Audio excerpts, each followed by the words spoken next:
Hello everyone, and welcome again to a new stream of me reading slash reacting to some Boku no Hero Academia fanfiction. Yep, we are here again. I think the music just is perfect. So maybe you don't hear the music, but it's yeah, exactly. Anyways, how to say this? Mm, it's just been some curious weeks on this part, and well, let's just let's just keep that on curious things that happen in my life. Anyways, let's continue with our reaction reading from the fanfic from I forgot the name, Changing History, that is in QDev, all in the description below. And let's do a little recap of what just happened. If I remember correctly, let me just where is it? Here it is. Like there, as you can see, we stayed on chapter 15. From I have to see how many chapters there are. But last time, okay, so we are reborn again in My Hero Academia. We have a quirk that is like controlling shadows. We are friends with Midoriya. We were friends with Bakugo, but then we are friends again now. We've met Chisaki. Eh, I don't. I think Chisaki killed us. Probably. Yeah, I kind of remember something like that. And we also got we're we're the first fan of Aizawa's of Eraserhead and from Hawks, and he gave us how do you say, a little feather. So yeah, I remember having so much fun. So let's continue with our story from chapter 15. Again, if you want to read this at your own pace, the links are on the description below. So with that all said, let's start with this. Let me just Arrange these pages. If I had more monitors, it would be amazing, but I just have one. So I have all tabs open. I kind of get lost. Okay, so let me just get this here, this here. Perfect. So with all that said and done, let's continue. Chapter 15, 10 months before UA. Next day finds you waiting for Izuku outside of his house. Instead of hurrying out the door like usual, uniform button and a warm toast in his hand, he calls your name from the end of the road as he runs to you with the school bag swaying on his back. You think surprise. Izuku, what are you doing outside? I. He hesitates. I was trying. You grin. That's great. To enter UA, right? Oh, yes, exactly that. You hum cheerfully, thanking him as you walk towards school. He seems surprised to have to go off to the hook with this easily. He was probably expecting for you to be more curious about his training regimen, but you don't really feel like butting your nose into his business. For all his good heart, Izuku is terrible at keeping secrets. And what if he lets something split that makes All Might mad? In canon, he had nobody to confide his secrets. Nobody he could feel tempted to tell everything to. But now he has you. And, well, you don't need to intrude. Also because you already know. You do ask about his training though. Not doing it not doing it would be weird. You just keep your interrogatory to normal. Unassuming questions such as, where are you training? He gets all flustered and mumbles something that sounds like the beach without specifying anything. You don't pray. What is your training regimen? This set him up to a long rant about healthy sleeping patterns and dieting. You comment you commend him on it. Do you want to try it together sometimes? He looks very uncomfortable having to find an excuse to refuse, but lastly mutters something about maybe later since he's still inexperienced and doesn't want to hold you back. Oh, I remember. Oh, nothing. You reassure him that it's perfectly fine if he ever wants to take you up on your offer, but you understand his wish for independence. Once again, you don't insist. All in all, things go back to normal pretty quickly. There are a few changes in the next months, but they're small, and most of all, positive. Izuku is visibly cheaper. Even Bakugo notices his mood and grumbles something that contains his word as shitty Itaku and some other insult since he said it. Oh yeah, the the sludge villain already happened, and of course we were involved. And we save Bakugo, but then he saved us, and then we end up being saved by All Might. Ah, good times. Anyways, mm, Izuku is also getting fit. It's difficult to note, it's difficult to note under his school uniform, but sometimes he stretches his arm in a yawn, and you can clearly see the outline of defined muscles, where a few weeks ago there was only bone and skinny meat. You, as you always do, sip silently. As his resistance training gets harder and his stamina improves at an impressive rate, you start racing your way to school. Sometimes you win, sometimes he does, but he always offers you a challenge. He still hasn't accepted your offer to train together, and you never push him. Sometimes you do casually take a stroll around Tacoba Municipal Beach just to see how he's doing. Your heart swells with pride every time he glimpses his sweaty figure moving garbage and pushing himself beyond his limits. It's nothing short of inspiring. You risk getting caught by All Might a few times, but the man never actually sees you. Or well, you hope he doesn't.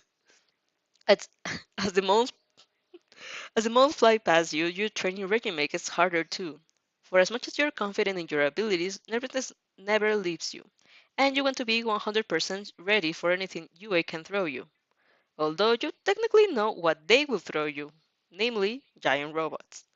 Luckily, your sparring partners are both overjoyed to know you finally decided to try the School of Plus Ultra.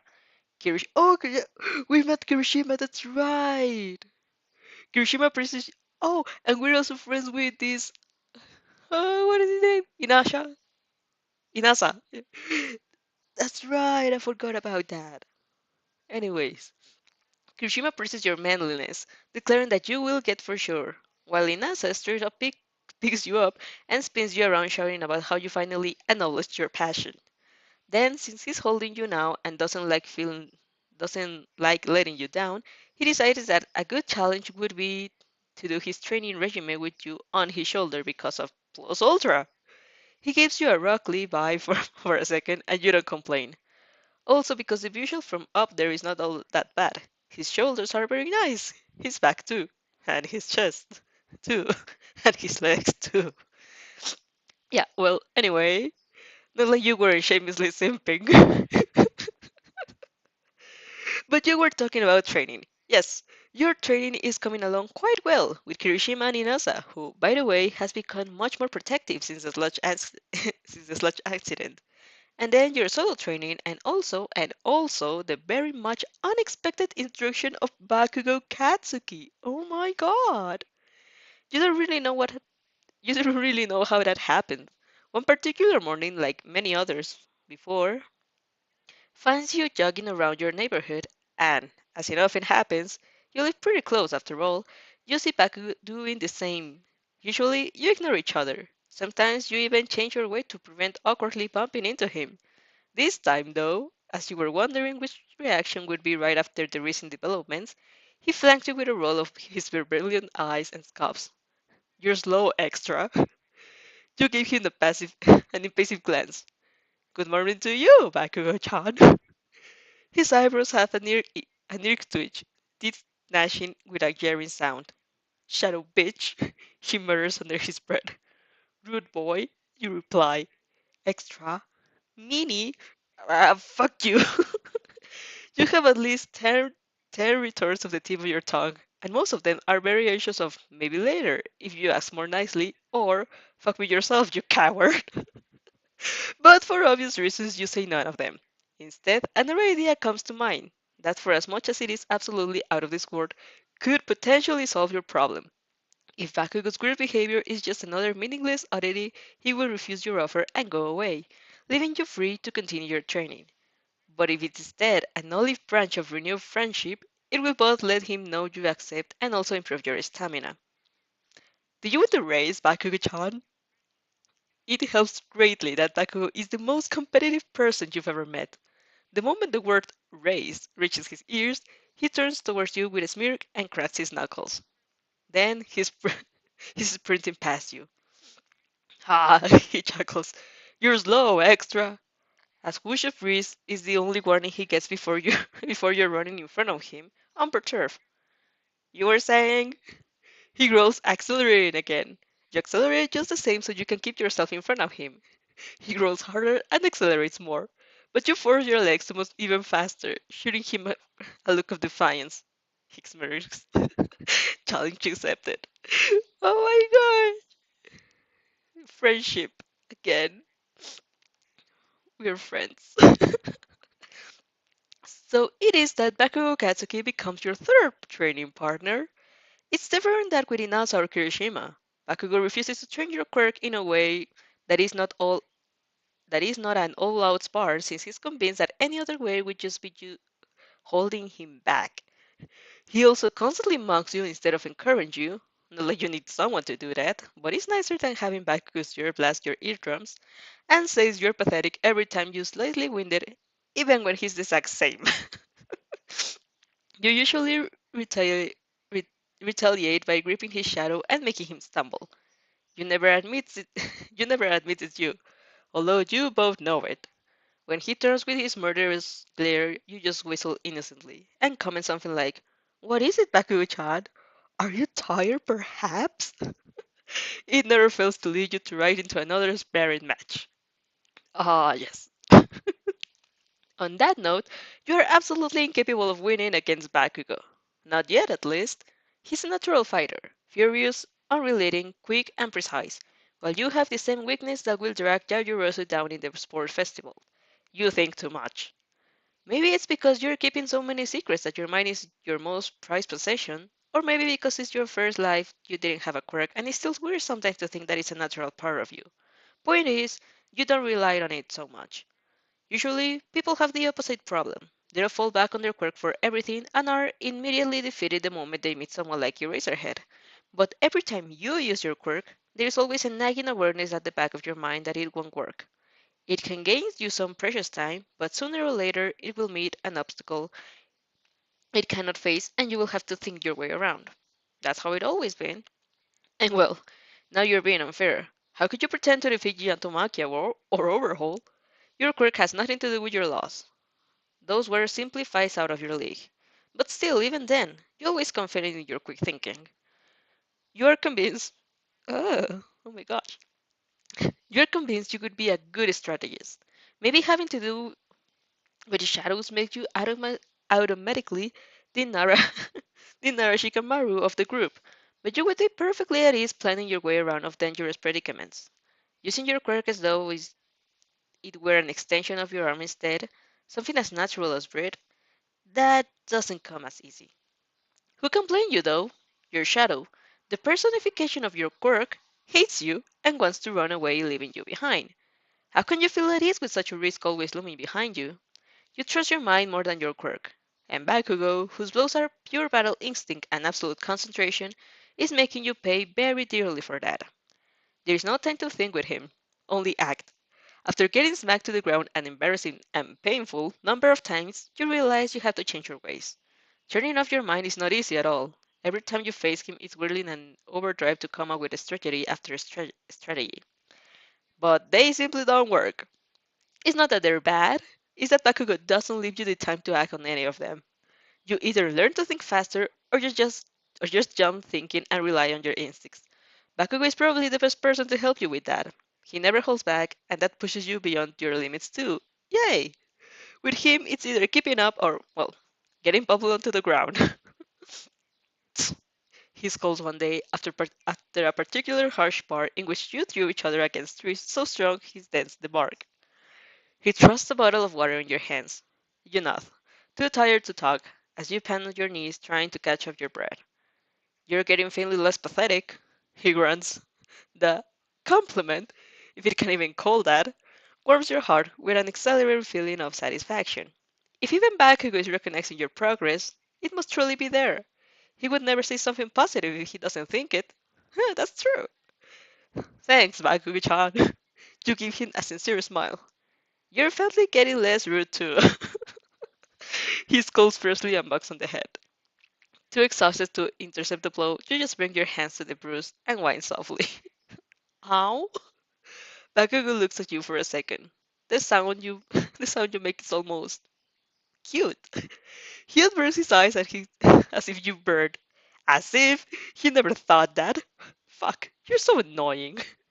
You raise your eyes with a betrayed complaining when Bakugo bonks you in the head again for no reason. Is it just your impression or is he blushing? What the fuck? You decided it's better to leave it on a dress. There's too much feeling and you're too awkward. That's me. This is your routine for the following months. With Kirishima, you train your concentration and queer control. With Bakugo, you train your instincts and fighting skills. With Inasa, you lose time and time again, because his quirk is basically immune to yours. He can use his wind even while not moving. And the most unfair thing ever, wind doesn't even have a shadow. It's the worst match for you, and he has no qualms taking advantage of it because villains won't go easy on you, Zero-chan. Yeah, such a bullshit excuse. He only wants to brag out his stupid passion, and you both know it. But anyway, you could say with Inasa you're trained to fight without a quirk, and also to accept loss with dignity. It's an important quality. Bakugo, for example, never acquired it. A few weeks before the entrance exam, Inasa goes to take the special one as a recommended student. You decide to accompany him to wish him good luck, and not to look, and not at all to look at Todoroki Shoto and save harder than ever. No, not at all. And if when you actually glimpse him, you do, you do dare to stare at him. It's just a coincidence. Do you know him, Athena-chan? Inasa asks, and asks you after the 10th time you got distracted. You lower your eyes. No. What I do know is that he's a pretty nice. Oh my gosh. You shake your head in a frenzy. letting out an awkward chuckle. You're here for Inasa. Inasa. He doesn't deserve to get ignored. He says he's very nice. What the fuck? Athena-chan? Good luck! You blurt out. I mean, I'm sure you'll be the best, Inasa-kun. Give it your all! He laughs merrily, grabbing his strong arms around your frame and swinging you around as if you were a child. You let out a strangled gasp, feeling dizzy by the time he plops you back down with a plastic enthusiastic kiss on your cheek. Of course, Athena-chan! He exclaims. I'll win for you, alright? Cheer up for me! Then he's stepping beyond the gate, leaving you to get this set apart piece by piece by all the judgmental stares his performance has attracted. Basically, everyone is looking at you, even Todoroki, even Endeavor. You want to bury your face in your hands, and, or even better, pull an Namajiki and bang your head against the wall to hide from shame. When you catch a few whispers, you think you'll melt into sheer embarrassment. What the? Is she his girlfriend? She came to cheer for him. Oh, that's so cute. Wasn't she on the TV a few months ago? They could get a room for these things. Just lovely. You take a deep breath, forcing yourself for not committing harakiri right then and there, and get as far away as possible from Yue. Oh my god. Oh. When Inasa gets out of the exam, his face is dark and clouded. It holds nothing of the warmth it usually does or the excitement it showed before. Now it's just a vortex of heavy, murky thoughts, and you know exactly what it's all about. You have wondered a few times whether your friendship could change his decision of attending UA, but maybe Canon is too strong for a change so big. Or maybe Todoroki just left an enormous negative impression. You don't pray, waiting for Inasa to tell you what's troubling him. By now, you know him well enough to be certain he will. And he does. Athena-chan, he mutters, as he accompanies you back to your house. I I don't think UA is the right place for me. You stop walking, looking at him with serious eyes. There's no judgment there, just honest curiosity, and he feels reassured. I You've never seen him this hesitant before. I've met someone there, and I don't want to become a hero in his same place. It doesn't feel right. It's not the kind of drive I want to have. Your drive is perfectly as it is, Inasaken. You reassure him, not without teasing tales. But still, if you say as you say, what would you want to do instead? He looks still melancholic, but a spark of cheerfulness is back at his eyes. To be honest, I was thinking about Shiketsu High School.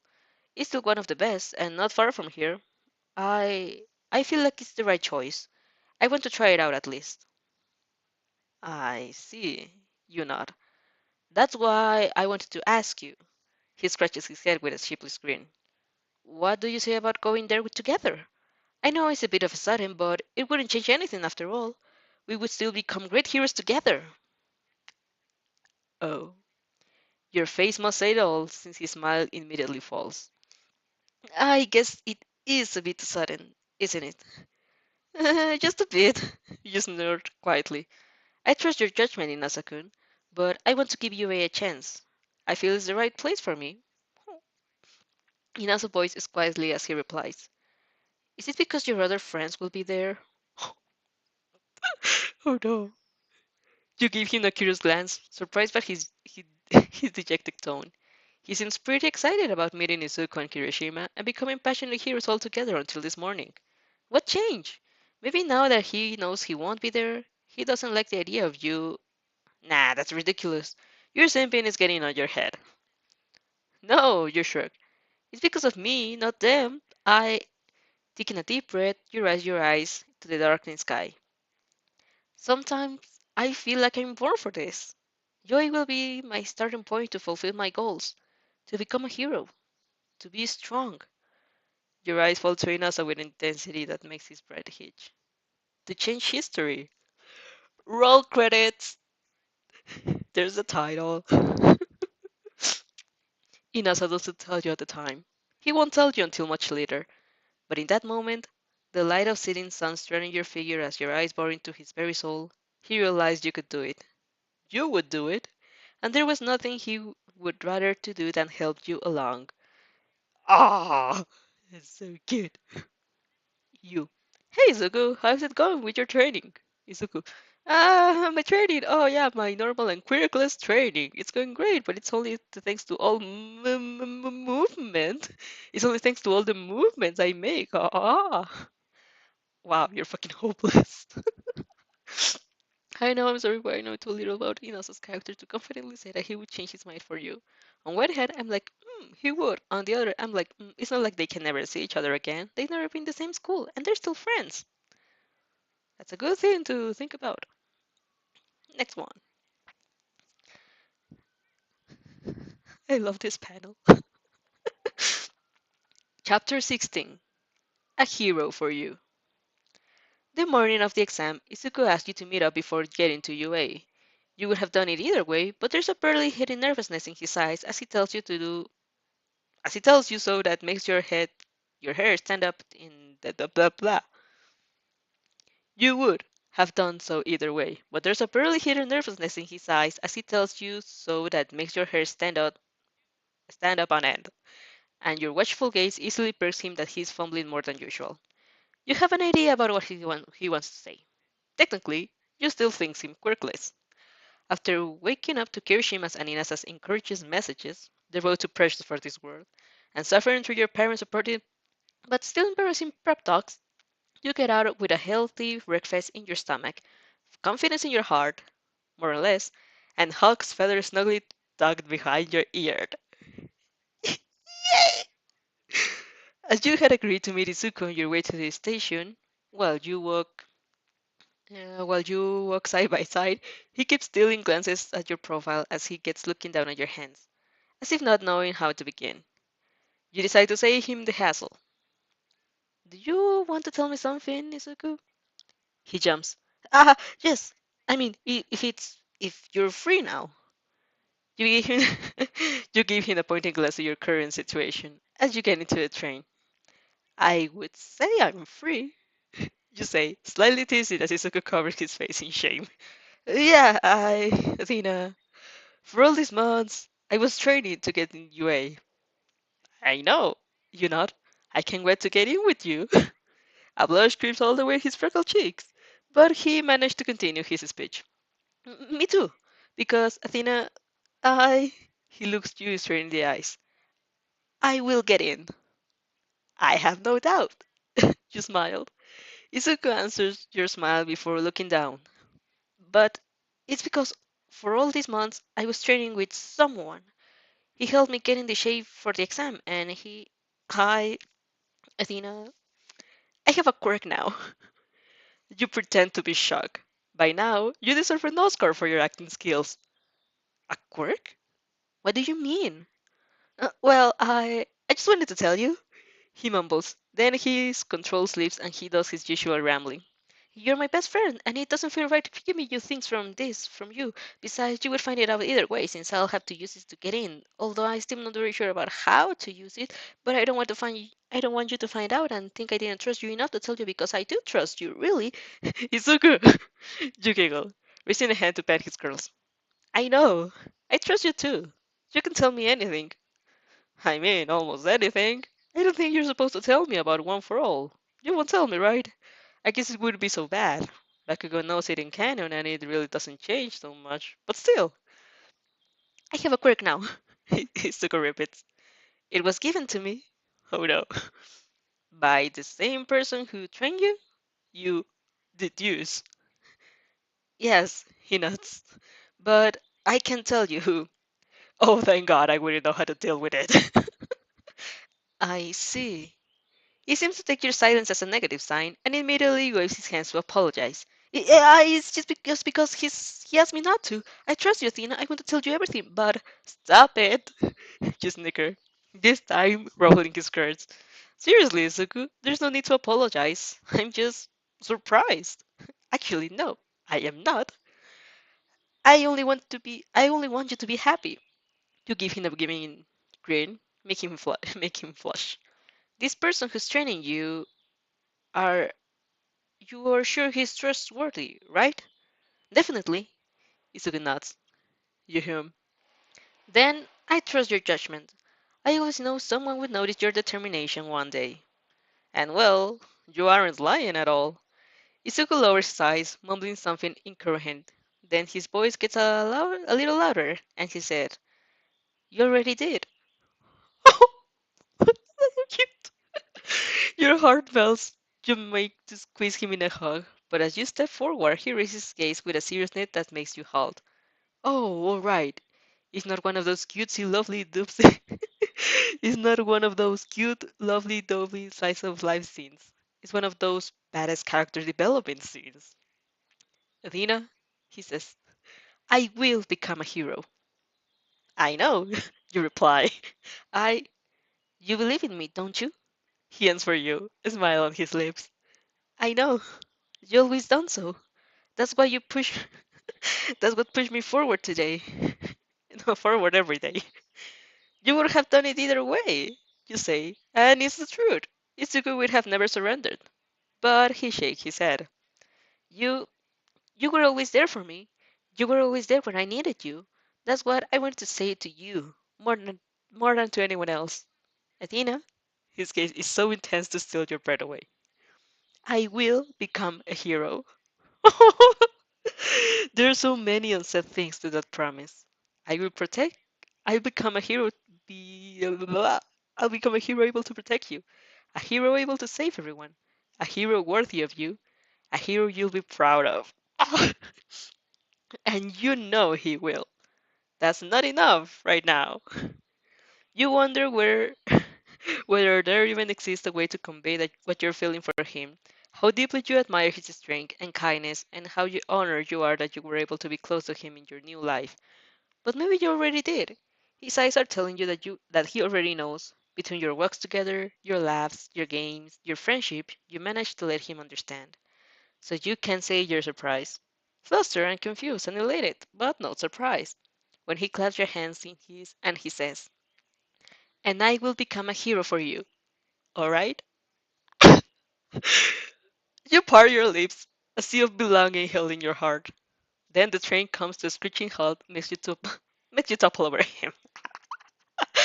That was such a cute moment. Of course it's gonna end like this. Oh god. The abruptness in which this scene goes from intense and breathtaking to ridiculous cliche, she falls over him and gets awkward, is such is such to give you a whiplash. Itsuki doesn't end up with his place. What? Ah, Izuku doesn't end up with his place painted in your boobs or some stupid shit, but he's definitely flustered and sputters out so many apologies that you start feeling flustered too. Just why are animes like that? The secondhand embarrassment is making you die inside. As you step beyond UA gates and grandeur of the place finally distracts you, Izuku ahs and oh as he gazes up at the building. Even the sun shining down on your heels feels different in such prestigious setting. All Might's alma mater. You catch a glimpse of Bakugo in the crowd, but he doesn't push Izuku this time, reason for which Uraraka passes by you without interacting. Oh, you're kind of bummed about it, but you're sure Izuku will help her in the exams anyways. You also catch Kirishima in the crowd. You notice he's dyed his hair red already, while in canon it doesn't happen until after the exam. Maybe your comment about him and Crimson Riot really planted the seed in his idea in his mind. You two exchange a quick, cheerful salute, and he mouths something at you that sounds like "good luck" before Mina drags him away, and Izuku does the same to you. As you step foot into the school, you feel your hair stand on end. You can't deny your stomach is churning in anxiety. You know Izuku will get in, and Uraraka, and Bakugo, Mina, Kirishima. You know everyone will get in. But what about you? You aren't supposed to be there. What if this world doesn't want you to be accepted?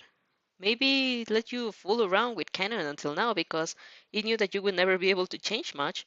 After all, it's inside UA's 1A that the plot takes place. If you don't enter, what role could you possibly have? Could you actually have in the story? Maybe the world has something in store for you. An unexpected misfortune that will enable you to pass the exam. You don't want to go to left behind, not after you put so much effort, not after you finally decided to participate, to embrace your new life. You don't want to lose it all over again. Athena, Izuku's voice snaps you out of your nervous muscles. You're sitting in the auditorium waiting for President Mike, and you're shaking so much that even Bakugo looks vaguely worried. Yes, you reply. Izuku takes your hand and he's and he's so become confident, hasn't he? And gives you a bright smile. We're in this together, he says. We'll get in and become heroes together. Next to you, Bakugo coughs. For a moment, you're about to tell Izuku that exactly. You wouldn't even be there in the same ground for the exam. In canon, they separate those who came from the same middle schools, and you doubt they change policy. You, Izuku, and Bakugo will be all alone. It doesn't matter. I can do this. I train for this. I keep wondering about what would happen if the world didn't want me here, but maybe it does. Maybe, maybe I was born for this. You take a deep breath and squeeze Izuku's hand. We will, Izuku. Thank you. Then Ida stands up and scolds you both for muttering and being distracting, and honestly, you want to choke him right on the spot. He's lucky you're a big simp, and also that he's actually a nice character when you're given the chance to talk with him, but mainly that you're a simp. You would have leveled him to the ground otherwise. Still, he stumbles as he goes to sit back down, and it's totally not because you're talking yeah, you're talking on his shadow. The simple fact, I am a simp, is also the reason why when President Mike ends his explanation with an euphoric, everybody said, yeah! You forget about your shyness for a second, more like your stuff in so far off corner of your mind, and you actually really stand up and shout, yeah! You can't believe what you just did. In the auditorium, there's basically everyone you want to befriend and get to know in the future. Almost all the future students from Class 1A and 1B, Shinzo or Hatsume too. Maybe there are even teachers watching the scene, and you willingly choose that as your first impression. As your first impression. Then President Mike commends your enthusiasm, and you decide you don't really care about dignity. He gave you an autograph when you were 8. Ah, that's right.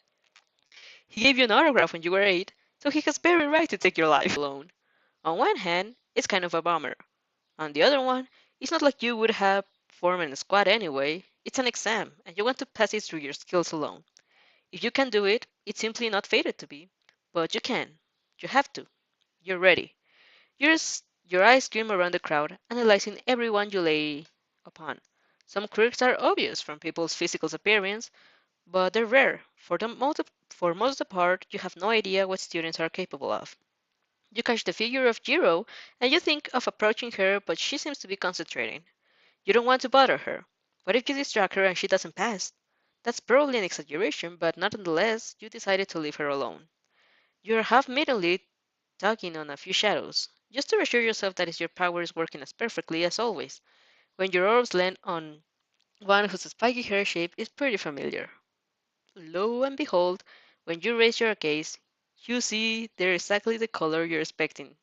Bright yellow, with a black lightning bolt. Oh my god, it's him! Simping mode activated. Although, with great effort, you decided not to bother him either, you don't want to distract anybody before the exam. Until he catches your gaze, smiles, and winks. You could swear your soul just left your body. Well, you can take that as an invitation, right? It doesn't look like Kaminari is concentrating much, and you, on your part, have nothing to do except entering in the right mindset to a comforting prep talk. A good dose of Iwa interaction with a hot guy will give you much more confidence for sure. Decision taken. You make a beeline for him with what you hope your secured strides. At first, Kaminari doesn't notice, but the moment he realizes you're heading towards him, he looks pretty surprised. You can guess you aren't the first person he winked today, but you're the first one to approach him. Hello, you offer him with a polite smile. My name is King Athena. Please take care of me. Kaminari jumps up, almost stumbling, and bows with an exaggeration flourish. Of course I will take care of you.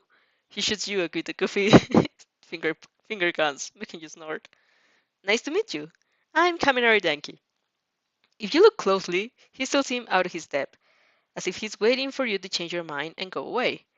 You don't really get why a guy like him should have trouble finding someone. You can understand Mineta, but Kaminari isn't even half as perverted and much funnier. Are you excited for the exam, Kaminari-san?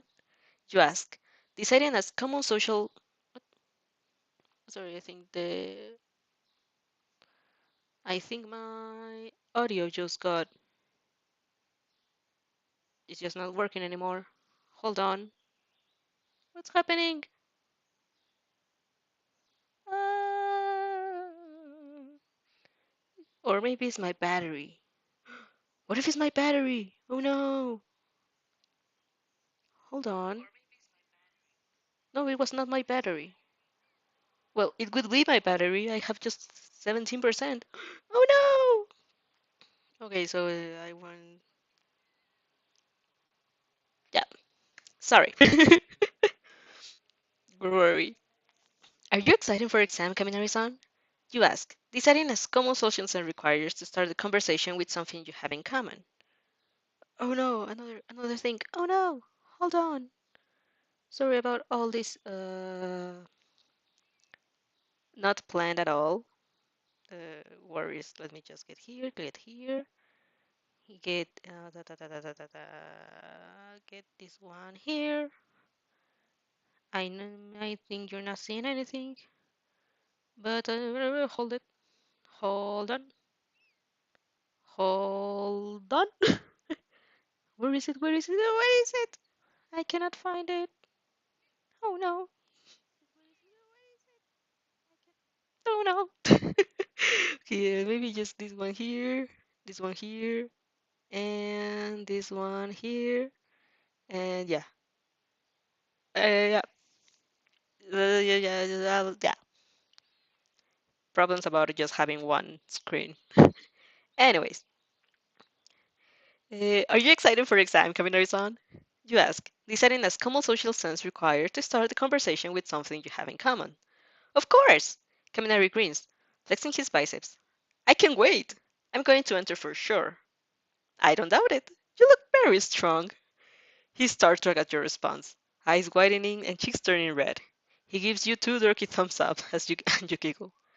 You're trying. He blinks, points at himself with a, huh? And lastly blushes Vera's red with your smile with a foxy grin. Why not? You decided. Let's go all in. So you wink. It's probably awkward like everyone else you do without physiological preparation, but it seems to be the last straw for Kaminari as he grips his heart as he's struck with a cupid's arrow. Dina John, he says, making you splur with a sudden intimacy. Then he drops one knee. Please marry me. Your brain promptly turns off. It isn't because of Kaminari, more because of the people who turns who turn to look at you, quite understandably confused, and start whispering. At least you aren't in Ida's group. You're sure he would have already reproaching you. Um, he stammered. Maybe let's exchange a number first. Kaminari looks up in his looks up from his kneeling position. His sparkling eyes sparkling like an hyperactive child. You would do that? Well, of course. It's not like changing numbers is such a great intimacy. But and you hope to get in the same class in the future, so you'll have his number anyway. But Kaminari seems to consider it a big deal since he started crying anime tears since he's and says much too loudly, "You're an angel, Athena-chan." You laugh sheepishly.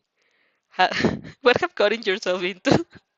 You try to bring some normality back to the situation through the ritual of exchanging numbers, although Kaminari looks jittery and overexcited before the situation can progress further. And as if he asked you for your hand in marriage, you can imagine how it could progress further. President Mike's voice informs you that the exam has officially started. As you start running to the gates, Kaminari turns, turns to you one last time, sending you another finger gun. Say, Athena-chan, he offhandedly progress. What about going on a date if we pass? You shoot him a sly smile.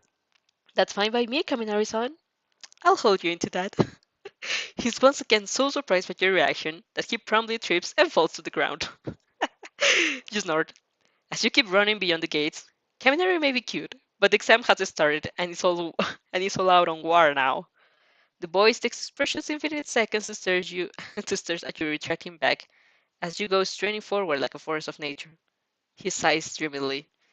I've just fallen in love. You smile at Kaminari. Kaminari winks at you. Both of you died of simping. Uh, reader, will you admit you have progressed the way to have the wild sex of a character on the lodge table, but the moment you girls the first name is like noble lady in the 19th century who asks for a dance and doesn't want to answer your cover glove. What? Oh, next one. Oh, oh no. Chapter 17. Exam with a copycat.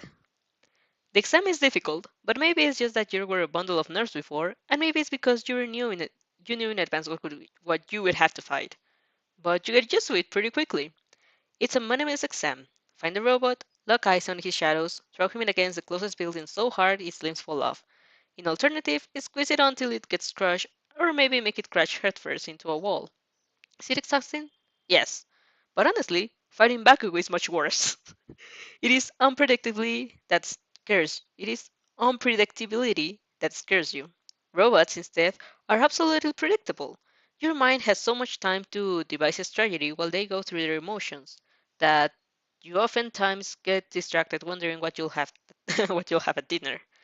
The physical fatigue is crushing, sure, but the exam is so short that you'll have every intention to turn on adrenaline until the end. Your eyes yearn, no, your shadow yearns to escape her bounds, but you'll learn, more or less, to subdue her, and you won't get to the point of letting her run away. All in all, you're owning this exam. You're owning this exam. And the feeling is awesome. Is this how Bakugo feels every time he wins? If so, you can almost understand his obsession. The awareness of being ready is an undeniable thrill. You can do this. This is your ground now. You have the right to be here, and you will shit and you will show it to everyone. And your quirk? It answers to your beck and call, fills your wishes, senses your requests, and it's you, and you are in it. For a moment, even your own shadow, who always wanted to leave you behind, sings with you. You like it. You are just crushing your 30th something robot, and fuck it, maybe be rushed, but everything hurts. When a hand taps your shoulder, you turn, thinking that maybe someone needs help. Why are you calling you, though? Your rivals. With self-sufficient voice says, "Many thanks for the quirk." You blink. You would recognize a small quirk anywhere. And that with blonde hair and periwinkle eyes make his job even easier. Romanato winks at you and braces forward, stretching his arms towards the robot with a dramatic flair. Stop! He blows. Obviously, the robot doesn't stop. He heads forward with a clinking sound, metallic hands raised threateningly. Monoma furrows his brows. Stop! He says again, moving his arms with such intensity that you would like popcorn to watch the show. He looked like a wizard trying to make a spell. Stop! Freeze! Halt! You let out at him. It's clear he mistook your power for telekinesis, not understanding that it's based on shadows. He's trying to use it the wrong way, and predictably failing. He's turning he turns to you, eyes flashing with frustration, and he uselessly waves his hand. Why is your stupid quirk not working? You shrug. It is pretty funny to watch him flutter, but you guess you should help him. It's the heroic thing to do. Thus, you step forward, flanking him. You're just going at it the wrong way. Look!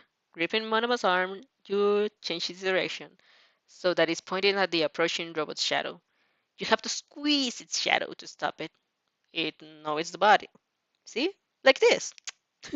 You look into the machine's murky shadow, squeezing your fingers one by one to show Monoma how the robot is gradually forced to stay in his movements, with straining quicks, until it's fallen broken into the ground. He observes in fascination. Shadows? I hadn't thought of that. Let me try. Turning towards another two-pointer, he's focused on his shadow and clenches his fist with vengeance. The robot finds itself so tightly constricted when a few joints pop and break. Monoma laughs. He kind of looks like a psychopath. But you don't mind. That's not about quirk after all. More interesting than I thought. Thank you. You give him a bow. Yours is quite fascinating too. He stops sadistically staring at the two pointers, taken aback for a second. Really? You stole my quirk when you tapped me on the shoulder, right? You bring a finger under your chin, pretending. Monoma keeps his gaze fixed on you for the next 4 or 5 seconds, almost unnervingly so. You face him without hesitation, meeting his wishful eyes with your own stoic expression.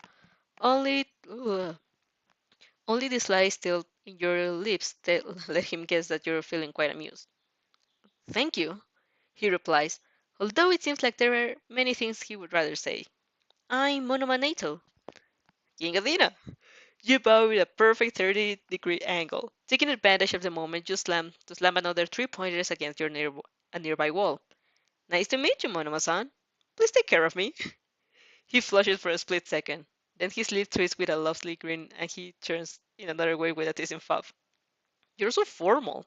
I'll just call you Shadow Girl instead. Shadow Girl, you think? That's similar how another friend calls me. But he's a shadow bitch. One of his stutters, incoherently, eyebrows shooting up in strange. Are you sure he's your friend? That sounds extremely rude. He is extremely rude. You agree? You think about his question. Is Bakugo your friend? You don't know. After the last months, it's difficult to only see him as an asshole, but he's a long way before you can say you're friends. You doubt he considers you as such. I don't know. You admit, it's a work in progress. That's perfect. Well, I say he's not worth it. One of us scoffs, before turning to the other way and advancing in an alley from which you can hear the approaching motions of another robot. He turns to give you a glance, gesturing at you to follow. Well, aren't you coming? You tilt your head to the side. Why should you come? You two are rivals. Is he offering you an alliance? Because he likes your quirk? Could going with him result beneficial to you? Ah, why not? I've got enough points anyway. I think Manoma is pretty badass. I should suggest a stool quirk like Jiro so he can sense where robots are. He could provide us a great advantage. You do, you do just that. The moment you reach him, he huffs arrogantly and brushes you off, telling you not to treat him like an idiot. But the next, but the next quirk he takes is precisely Jiro's. What a coincidence! You make sure to bow and apologize for for copying her quirk before leaving the quiet bottom befuddled girl, all while Monoma tries to drag you away, furiously shouting, "Don't apologize to the enemy, you stupid girl! You are the enemy too," you point out. He completely he completely ignores you. At the end of the exam, you exchange numbers with Monoma Nato. You don't really know how it happened. As you part ways, you tell him, "I hope we'll see each other at UA, Monoma-san." It's a polite to do as he has something in response that sounded like, "You don't know if I'll pass." You tell him you're quite sure, and he replies, "Well, then you may not pass." You blink. You admit that, well, that's true. He seems pretty shocked, not understanding why you would have so much faith in his success for a guy you just met 2 hours ago and not in your own. Maybe that's what made him shrug and tell you, "Well, text me if you pass. I left my number in your phone." He takes your phone out of nowhere and dangles in front of your face, making you blink owlishly. Right. He did copy a stealing quirk. Oh, right. He did copy a stealing quirk for someone in the exam, but when did he copy an unlocking phones without password quirk? It's pretty funny. That quirk was very nice. He smirks muggily. It works as both stealing and burglary of sort. Perfectly for thievery. You could take anything and even break it open. Pretty neat. It is pretty neat, but not useful against robots. Probably the reason that named person never appeared in the anime. Well, you take back your phone.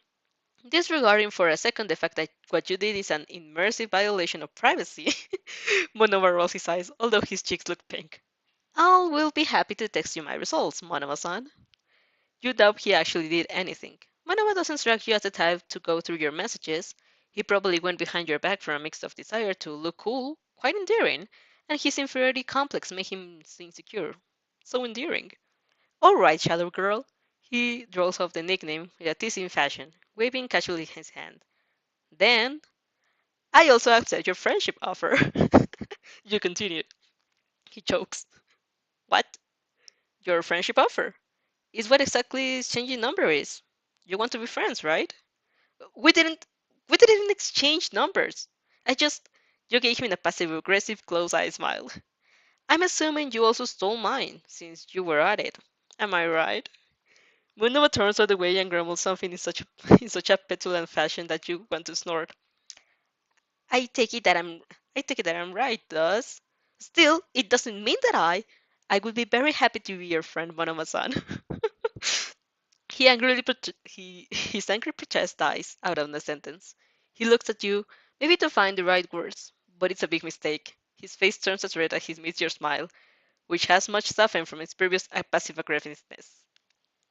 Hmm, he grunts in the end. All right, if you want it so much, you refrain yourself from rolling your eyes. If you want it so much, such as tsundere. I do, you reply. It's always good to have friends, isn't it? Monoma mutters something in response. He's still avoiding looking at you, cheeks faintly pink. You would like to coo and ruffle his hair. If you weren't certain it would destroy him any chance of befriending him. Well then, I'll go, Monoma-san. If you want to be friends, he interrupts you, raising his head from his haughty frown. You'll have to stop being so formal. You tilt your head to the side. But I often call my friends like that. Eyes widen you. You stop. Are you? Lying? The words roll out spontaneously from your tongue, but they belong to your previous life, where there were tons of people you regarded as friends without being particularly close. But here, you have three friends, maybe four. You call one of and you call none of them by their surnames. Well, except for Bakugo. But first of all, you're not even sure what you are. And secondly, Bakugo-chan is much less formal than Monoma-san. You're right, you realize, promptly bowing to apologize. I don't call my friends their surnames. Forgive me, Monoma-san. I mean, Nate. No, wait. It's disrespectful if you don't want it. How would you wish to be called? Monoma looked quite appalled. While fighting deadly robots, you didn't look as flustered or upset as now. Where your problem is you're not taking how to properly address him. Your priorities are weird. Still, before his brain catch up to his mind, he flicks off a bank of blonde hair from his forehead and asks sternly, what about handsome? You blink. Well, if that's what he wants, all right, handsome. Monoma splurs for at least 5 minutes, while he lastly recovers his ability to speak after having you called stupid girl and weird girl a ridiculous amount of times. You're starting to feel pretty offended since he was the one to ask you in the first place. You truly can never win with Sundares. You agree to simply call each other by your first name, and you save his contact as Nato, as he saves you as Shadow Girl and flicks you on the forehead. Only when he's far away, you add to Nato a big fold Tsundere. Oh, I need water. My throat. Ugh.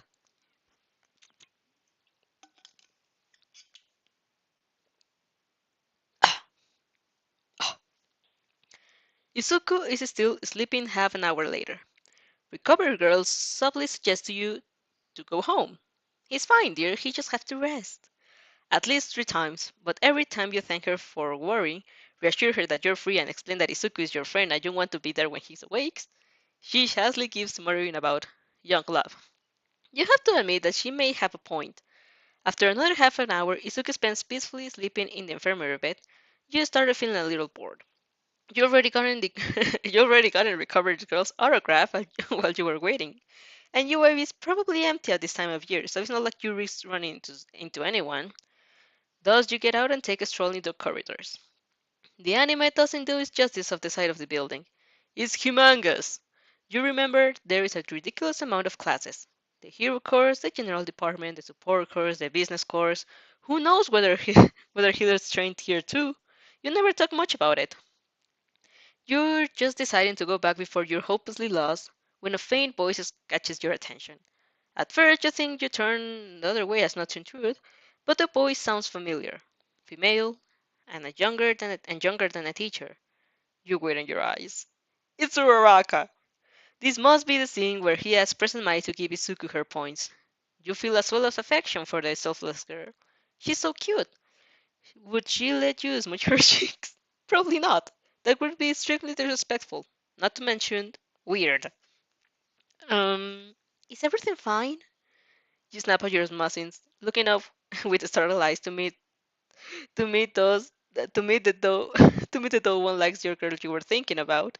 She must have finished her conversation and found you in the middle of the corridor staring at nothing like an idiot. Great first impression. Sorry. You smuttered about your head. I didn't mean to intrude, but I heard what you said to President Mick. Thank you. It was really nice of you. Oh, Uraraka furrowed her eyebrows, probably wondering how you managed to catch the context of her request. He is my friend, you hurriedly explained. For some reason, this interaction is making you feel bashful. Maybe because you never stop feeling guilty towards Uraraka for stealing her Copernican revolution with Decoru. The boy who saved you, I mean, the plain-looking one? I'm very grateful to help him, even at the cost of your own points. That was really selfless. You gave the girl a sincere smile. Uraraka blushes, scratching the back of her head with a sheepish grin, before a shadow of sadness falls upon her expression. Still, I don't really know how useful I was. President Mike told me he couldn't follow my request, but she shoots her arms in the air, looking as positive as always. He also told me I didn't have to worry, so I'm sure he'll get in. Yeah, you chuckle. I'm sure of it too. And you too. Oh, I mean, crap, you shouldn't know her name. Fortunately, the girl takes your family as something else entirely. Oh, she bows eagerly, and you bite back and oh, so rude. I forgot to introduce myself. My name is Aurora Kaochako. Nice to meet you. You bow for the second time in 5 minutes, which can be seen as an effective summary of your life. I'm King Athena. Nice to meet you too, Uraraka-san. Please take care of me. Uraraka giggles. As the outdated request, the rosiness on his cheeks becomes stronger. Then her eyes fall upon the clock hanging on the corridor's wall, and she winks dramatically her eyes. Oh, I should go. My parents are waiting for me. They'll be really worried if I. You wave your hand in a salute. I hope we'll see each other again here at UA, Uraraka-san. Of course, of course, King-chan. Oh, and please call me Chan. No need to be so formal. You don't usually listen to people who tell you to be less informal, but she's so cute you find yourself caving in. Of course, Uraraka-chan.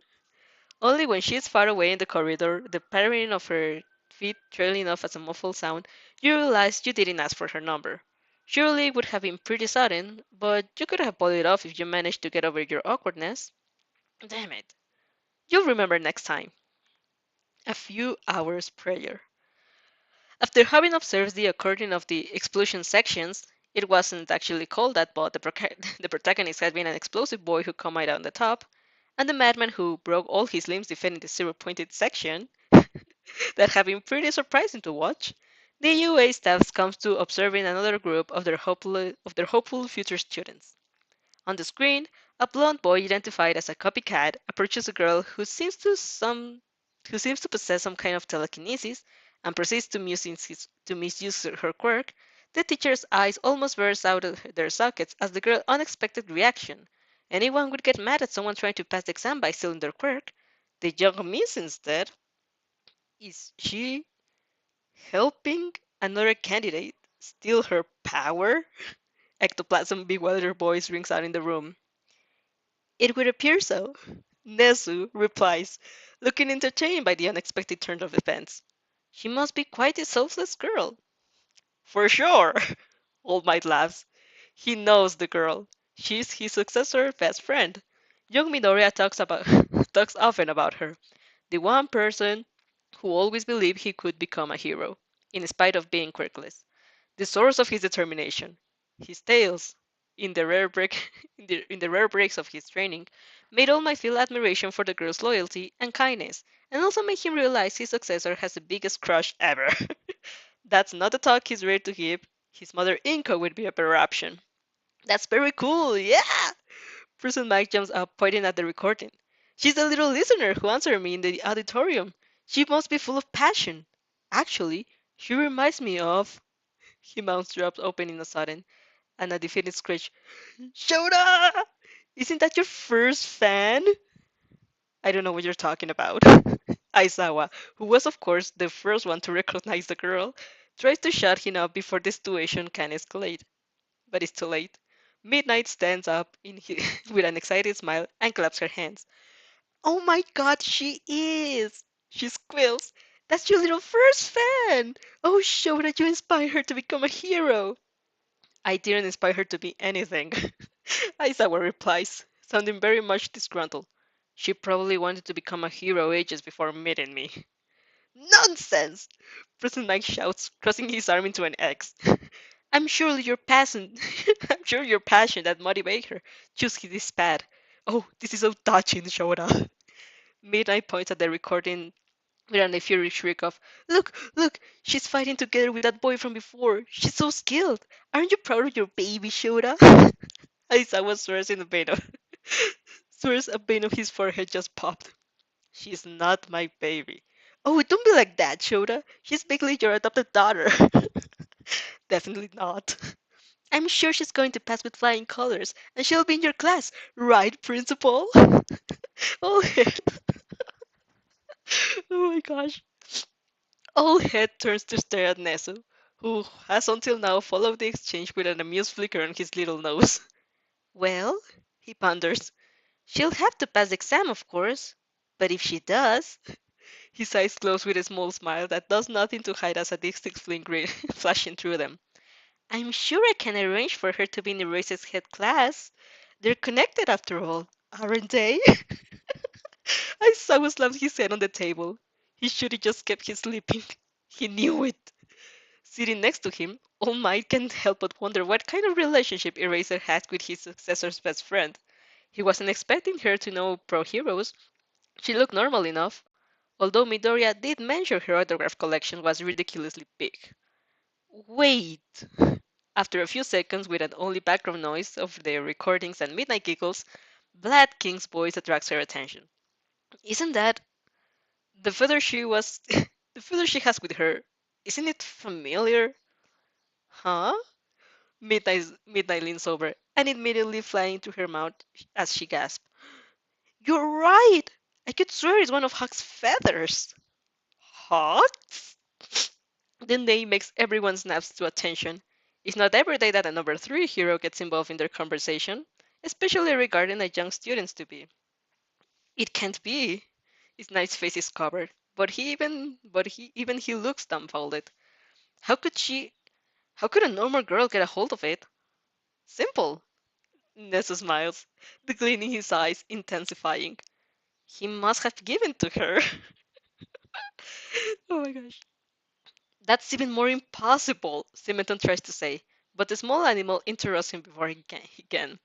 He looks positively delighted the more he, the more the awareness keeps accumulating. Nobody could keep one of Heather's feathers. Nobody could keep one of Huck's feathers without his consent, he explained. He would just call them back to him, which means he gave it to the girl willingly. But why? All Might scratches his back of his head. It's weird to see a man as imposing as him look out of look out of his depth. John King doesn't have any family connections to pro heroes. Who knows? Nesu squibs, the smirk of his lips making it seem as he knows for sure. Maybe they simply met and bonded. Aizawa lets out a snort at the impossible scenery, as if Hawks had the time to bond with all his fans. The man risked getting suffocated by adoring crowds every time he took a stroll. His snort, albeit subdued, has the result of taking attention right back at him, and Midnight immediately points at him with ardor, cups clinging against his wrist. Shota! You have to take back your fan. Hawks is stealing her away from you. Before Aizawa can tell her to go to hell, President Mike buries his hands in his hair with distress and shouts, Oh my god! She's right! Shota, you can let Hawks steal your first fan. This is a battle between heroes. He strikes a pose, and Aizawa swears his headache gets exponentially stronger. You're both ridiculous, he scoffs. She can be the fan of whoever she pleases. It's not like I actually care. Midnight gas is so loud that even Sebentons joined in his seat. All Might wonders what the hell is going on. You always have to care about your fans, she scolded him. That's how you keep them. She's right, Eraserhead. Nezu giggles. It's a chilling sound. You never know. You never know when you're going to regret giving something for granted. Oh, Aizawa tilts his head back and lets out the most absolutely done ground of his life. He can't believe he ended up in this situation. He looks around as decidedly asking for someone to take the focus away from him. But everyone just offers helpless shrugs and sheepish smiles. Well, Eraserhead, all my booming voice fills the room, as interjected as always. I agree that fans are always are to be treasured, especially if it's your first. You should. I hate all of you. Aizawa interrupts, looking in particular looking in particular at him, Nezu, who's still smirking, Present Mike, who clutches at his heart, and Midnight, who giggles who giggles like a little kid. Then he places his cheek back on the table and tries to fall asleep. You. Wow, I ended up in 1A. What a coincidence! Meanwhile, Nezu. King Casino, that's the girl Midnight and Mike were teasing Eraserhead about, and he looked very miserable. He definitely is getting in his class. Nepotism. Let's get the blah, blah, blah. Yeah, on our side. Oh, I need water. Okay. Chapter 18. I passed. Yay! Izuku is extremely put off when he wakes up. He doesn't say anything, but you can easily guess what he thinks. He failed. You try to brush about the exam, and after a few hops, I don't know where that came from.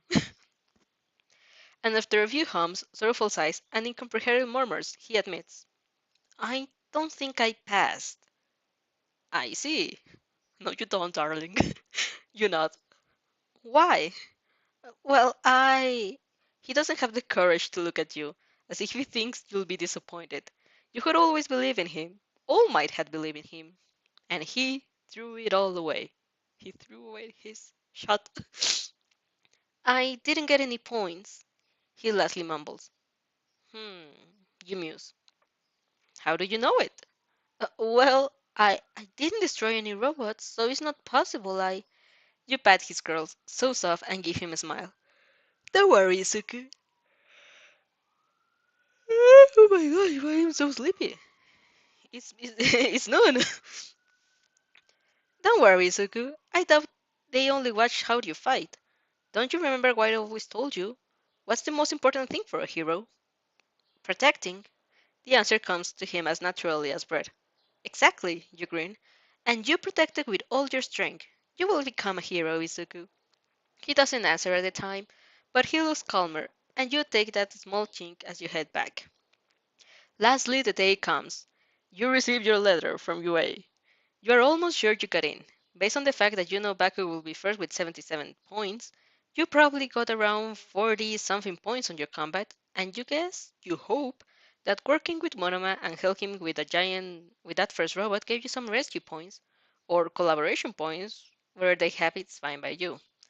But you can't avoid being scared. Oh my gosh. What if this world rejects you? What if you made a mistake you didn't notice and you don't get in? What if instead everything goes fine and you're worrying for nothing? Well, that's a possibility too. Oh my gosh. And not there. In the end, everything you can do is open the letter and find out on your own. You're pretty sure your parents are eavesdropping on the other side of the door, but they agree to give you privacy. You take a deep sigh and take out the metal disc.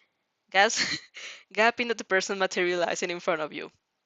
I didn't know he did this. The hologram Aizawa looks absolutely done with life. You soon understand why when you hear Midnight and Mike's giggle in the background.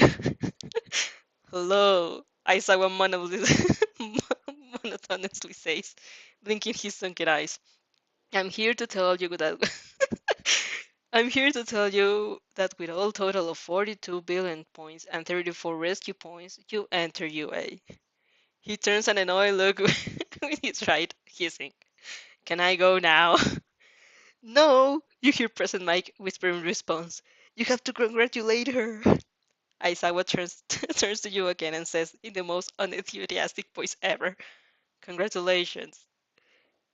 Hold up.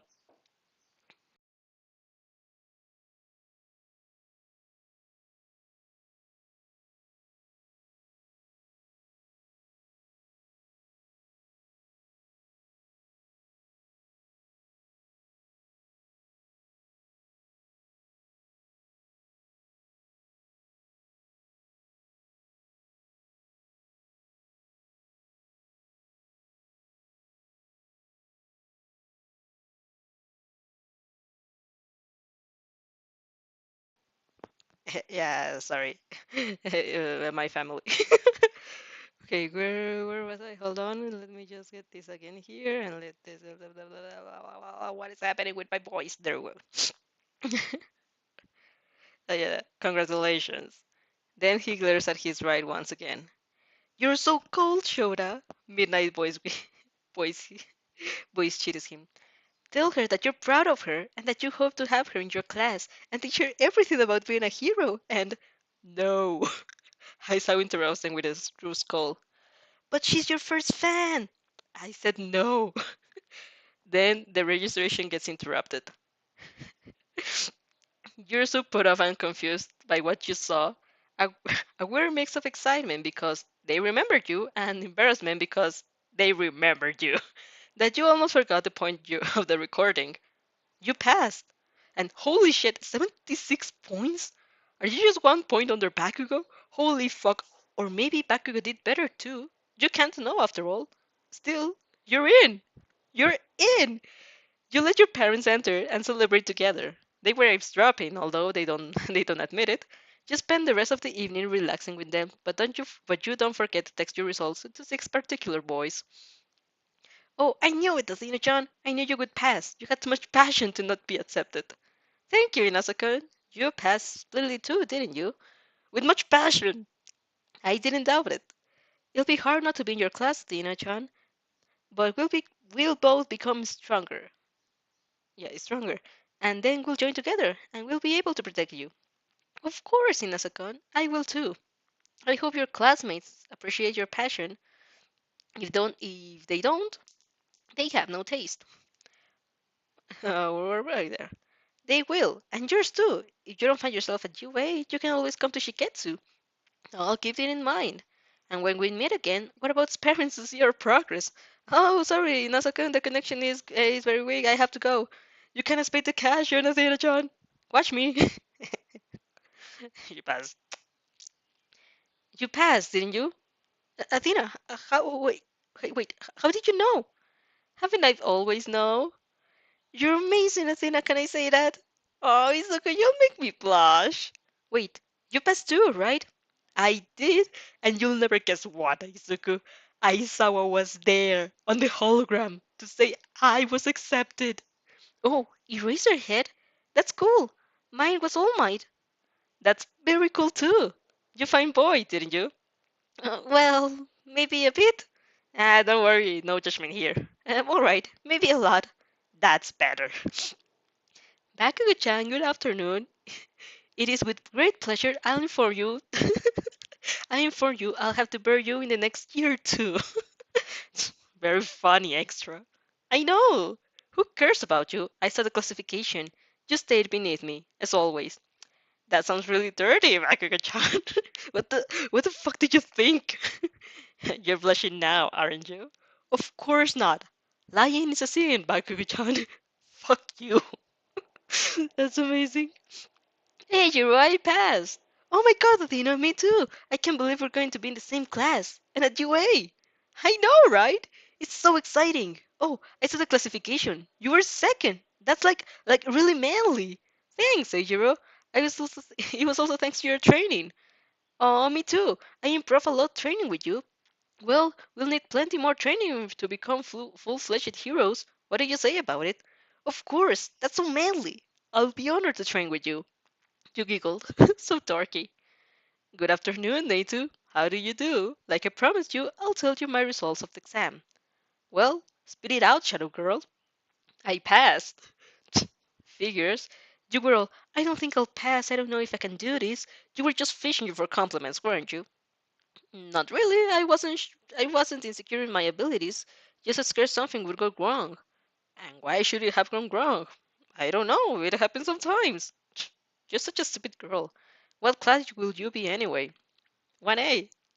Monoma doesn't answer for a whole minute. Then, wonderful. We're not even in the same class. Not like I care. You already have the mannerisms of a stuck-up brat. Nato, you think my mannerisms is stuck up? That's mean. Wait, it's not. It's very hard. I thought we were friends. Well, who cares? You can guess Monoma just rolled his eyes in that. You're stupid and I'm superior fashion of his. All right, shadow girl. Maybe, and I'm saying maybe, I will tolerate you as a friend. Maybe. I see. What can I do you what can I do to make you tolerate me? Nothing. I will see. Firstly, you should consider yourself lucky. You bite his back snort. Of course, Nado. I feel very lucky I will be honored being your 1A friend. That's better. What just happened? Hello, Kaminari-san. How do you do? If you're still up for the date, I wanted to inform you that I passed. How did it go for you? Oh my god, Athena-chan, you actually growed me. I did. You're perfect. I bang your head against you bang your head against the wall and stay in the position for at least 5 minutes in a perfect imitation of a majiki. Thank you very much, Kaminari-san. You're very pleasant too. Please call me Denki. Are you sure? This is a very important step and a deep level of intimacy is required. You don't have to feel obligated to do it. Don't worry. I'm willing to reach any level of intimacy with you. Well, that was smooth. Oh my gosh. Alright, why not? People like Inas and Kaminari simply can't get stopped by your manners. Their lack of shame is too strong. Oh god. Alright then. It's an honor receiving your friendship, Denki. Oh, Denki-kun. Alright, Denki-kun. Oh, can I call you Athena-chan, right? Well, yes, I guess. Wait, I passed too, Athena-chan. I'm happy for you. I was sure you would. Oh, you're too sweet. Well, what do you say about meeting up to celebrate then? It would be lovely, Denki. Not as lovely as you. All right. This conversation is truly testing your ability to not catch on fire. How will you survive in the same class? You simping too hard. Thank you, Ken. You and Kaminari do meet up for the date before school starts. It goes surprisingly smoothly. You're soft-spoken and awkwardly as always, but Kaminari more than makes up for it with enthusiasm, loquacity, and cheerfulness. You compete in a very heated battle of trashy pickup lines at a certain point, and he gives in at the end because the sight of you sprouting the corniest or dirtiest bullshit with the perfect straight face has always made him laugh too hard. You particularly grab him up with a personal favorite. Have you heard about the new sale? At my house, clothes are 100% off. Oh my god. You feel quite successful having beaten Kaminari Denki in pickup lines. Not your fault you have craving for the trashiest things on the internet sometimes. After having eaten takoyaki, which is so cliche, and walk around, you were just expecting Kaminari to win you a plushie so it could be a perfect classic date. There weren't many games around, but you guess for the next time. You part ways with a flourished bow on his part, and much more sober on yours, reaffirming your impatience to meet again in UA. Mother raised her gaze with the newspapers when you come back and ask, so, another boyfriend? I interacted with a girl at UA too, you grumbled, straightening pridefully. She was adorable, and if only I hadn't forgotten to ask her number, we would be best friends by now. Mother ruffled her hair. I see. Well, everything that makes you happy is fine by me, sweetie. You don't have to, just don't you have your friends become too many? You'll get tired of them. You snort. As if you don't know that interacting with people always requires a certain level of energy. It depends on the person, of course, but nobody will ever less draining than your bite. I won't get tired, you shrug. I like them. That, Mother shrugs, I can definitely see. Oh. Keigo Takami doesn't usually check the first years at UA. Honestly, he doesn't usually care about UA. He never frequented, and although he respects his reputation, he doesn't find it as amazing as some of his colleagues do. Still, that day, he almost felt a weird pull. Weird as in weirdly familiar, in a way he can himself can't explain. It's not like there was an urgent problem that he can spare himself a few minutes of break. Getting the list of young students to be in is quite easy. Perks of being number 3 hero, he guesses. He skims through the pages with uninterested looks, eyes burrowing into a list of names and points and quirks. There is a bird-faced boy who attracts his attention, since they share something if nothing else, but nothing happens to justify the weird feeling he had. He comes to the first places.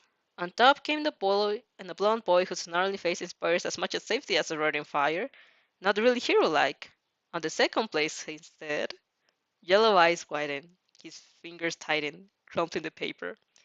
The girl's face is pretty neutral, just a faint smile in the corner of her lips, simply out of politeness more than actual joy. But in spite of the apparent stoicism of her expression, her eyes are twinkling with a light he knows, he recognizes. I'm King Athena. It's a pleasure to meet you. I think you're a really cool hero. I would like to have your autograph if that's not a bother, of course. His lips widen in a delighted smile. My little fan! He exclaims, letting out an elated chuckle. She's actually becoming a hero! Mind possessed by a sudden curiosity, his eyes over as he flies over the picture again. And sure as he expected, he noticed a blood-red feather tucked behind his ear. A burst of fondness fills his chest. What do you think? What do you think? You gave me one of your feathers. Of course I am in love with you. He had jokingly asked her to take her anywhere. And she did. How long had it been? 4 years? And has she been keeping it the whole time? Huck's finger grazed over the photo, the smile softening. That little girl. She was so small the first time she saw her. She had grown up a lot, hadn't she? And become strong enough to earn the second spot at the entrance of UA. He feels so proud. He could share the tear of commotion. Well, he hums, putting the papers back in place, although the image of the girl, red feather tucked behind her ear, will stare will stare in his mind anyway. I can't wait for a festival this year. His agency is quite big now, isn't it? Maybe it's time to start sending out requests. Oh my god. Father, what if I am an absent figure, father figure? What if I failed somewhere in my parenting and the boy I left pushing my daughter to seek male approval? Nah, it's just the same anime you live has more of male characters than female. Sorry, what? Me explaining. Oh my gosh, hold on. I got a WhatsApp. Okay, it was not for me. Chapter 19. First day of school. Yay! Welcome guys, the most important thing of today is this amazing fan art of reader. It gives the coolest vibe with your childhood. There it is. I didn't know I could do this. Oh my gosh, look at it. That that's Athena. I know you see that, but maybe you did. Anyways, chapter 19, first day of school. Entering UA makes two very important moments. On one hand, you can officially start your mission. On the other hand, you have to be extremely careful how much knowledge you disclose. At first, you hope that if you played it well, you could mask your foresight as a quirk. But then you got your actual quirk, and the second one would attract too much attention, especially since it's not related to your family. The moment you defeated a villain guy using your foresight, you'll be painting a huge target on your back. Furthermore, revealing you have future knowledge defeats the whole purpose of having it. The moment villains know you can figure out their actions, they'll predictably change the strategy, and it will be over. Since you can actually predict the future, you'll find yourself powerless in a scenario you know nothing about.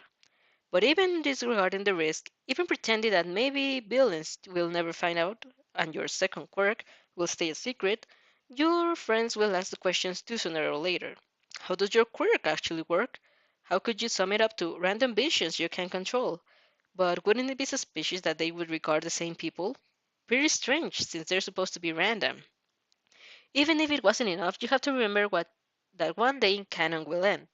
If you manage to survive long enough in the morning, will come in which you will wake up, last arc finished, and know absolutely nothing about what is waiting for you outside the house, you have seen you haven't seen until the end of the story, so you know that Izuku will face other hardships you know nothing about. That would be the moment your ruse will over. Quirks doesn't simply disappear. Everything's suspicious. You haven't to quirks foresight not belonging to anyone in your family, you only haven't seen the future for some people, would add up and someone, Nezu probably, would inevitably tell you, you may be a good student, but right now you're lying. And what would you say? Yeah, it's better if you keep everything under wraps. Up until now, you were kind of lax, saying things with a bit too much conviction, taking on your parents about future girlfriends, and you can't do that by now. UA is full of dangerous people. Someone as smart as Neso would catch a whiff of your abnormal knowledge at miles of distance if you gave him a chance. And the moment they have enough suspicions of warranty taking action, they'll whip out someone with a truth quirk and put you under interrogation. Even if perhaps I come from another world won't be enough to make the four of your death penalty, it will be more than enough to make sure you cannot live your life like you want to. They'll never leave someone with that much knowledge unsupervised. You will be a pawn in the game, whether you like it or not. It doesn't help that sooner or later UA will start searching for a spy. If you show weird behaviors now, you will be immediately suspected later. Your uncanny ability to meet pro heroes in the supermarket won't help your case. It just makes you look like a stranger. From now on, you have to put in an effort to be normal. You're at least self-aware enough to know you'll probably fail.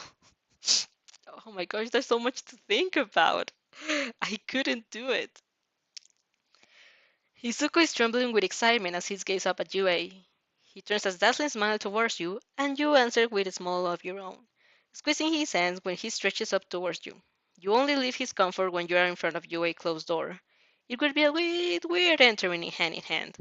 You gave him an encouraging smile, but he's still murmuring under his breath, so you're the one to push the door open. Predictably, Iris is scolding Bakugo for putting his seat on the for putting his feet on the desk.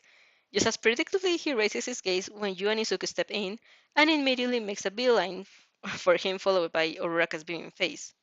As they crowd around him to talk about the experience they shared, although Uraraka shares a smile and waves of you, you are absolutely happy to reciprocate. You get swept up with a hug with that very enthusiastic Kirishima. Athena! He laughs. We're in the same class! That's so manly! Very, you nod. I'm happy to see you're here, Eijiro. Nice hair. He blushes slightly, bringing a hand to his spiky red hair. It's quite different from his previous style, but you're more used to the new one. Suddenly, a hand taps over your shoulder, making you turn. Ashiromina is staring curiously at you with her black eyes, mouth wide in a cheering smile. Hello, hello! She pats you on the shoulder. I'm Ashiromina, and you must be King Athena. I wanted to meet you for so long. You're Kirishima's girlfriend, right? Oh my goodness.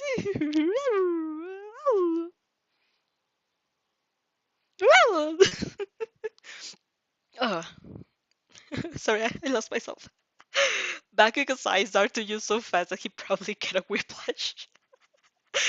You blink, ignoring the way Kirishima is exploring and following the way behind you. No, you reply. Mina pouts. What do you mean, no? He's always talking about you. Judging from the sudden noises, Kirishima is having a heart attack. That makes me happy to hear. You smile gently. I also talk, I also talk often about him. We're very good friends. Mina squints suspiciously at you, not looking like she believes you in the slightest. You meet her eyes with you in an expressive expression. You start challenge.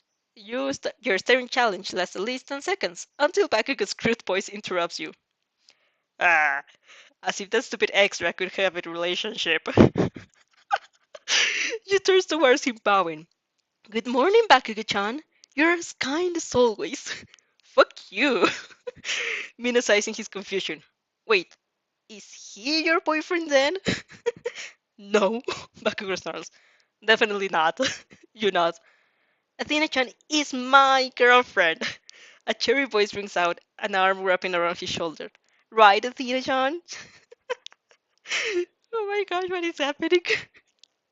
You turn towards the blonde boy, smiling slightly. No, you deny. But I'm very happy to see you, Denki-kun. His, his sullen look brings it up again as he winks at you, raising two thumbs up. He's so dorky. Everyone is so dorky you could die of simping. Wait. Mina waves her hands in front of you, looking very disoriented.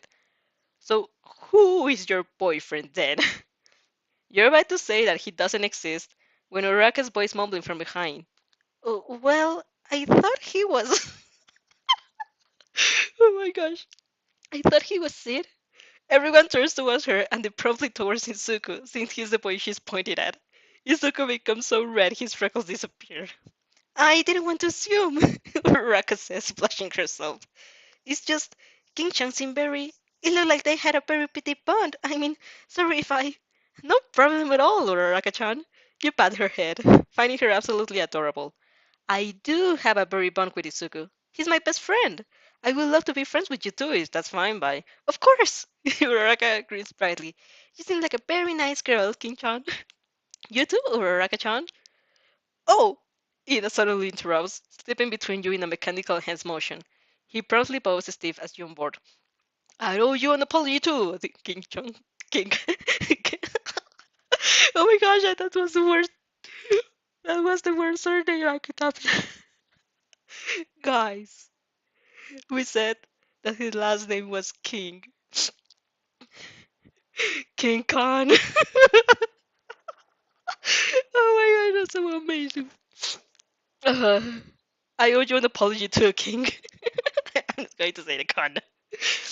I treated you very rudely in the auditorium. Although I didn't get to see you in the exam, I'm sure your performance was astounding. You didn't deserve my. Don't worry at all, Ida-san. You bowed too, just as just as exaggerated as him. I shouldn't have a, I shouldn't have been murdered in the first place. I was very anxious and let my nerves get the best of me. I humbly apologize. No, I'm the one I should. I'm the one who should apologize. My rudeness was completely uncalled for. On the contrary, Ida-san, you were justified in the waiting silence. But I unfairly scolded two of my valiant peers. My behavior was on the line. I was absolutely disrespectful. Oh my gosh, that's so. Isoku Uraraka, Mina, and Kirishima exchange weird outlooks at the scene. Kaminari heads is spinning as he tries to follow back the back and forth apology race, while Bakugo just escapes. Both of you, both of you, and Ida have yet to raise your head, and you're just spurting out excessive apologies and praises. In the silence that follows as you take a much needed breath, you heard Mina whispers. Is he her boyfriend then? She doesn't have a boyfriend, Kirishima shout whispers. I think, at least. Oh, Mina's posed, crossing her arms. Really? But I was so sure. You raise your head, interrupting your challenge with Ida to give her a bright smile. I have many good friends. You say, finding your next move very smooth.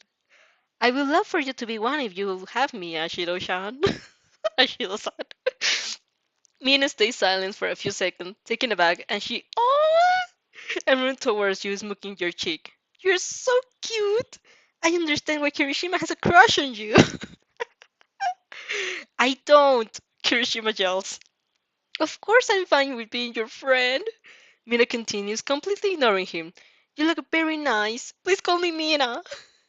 You kind of feel like a hypocrite defending your manners without at least some kind of resistance, but you always had a weak spot for cute anime girls.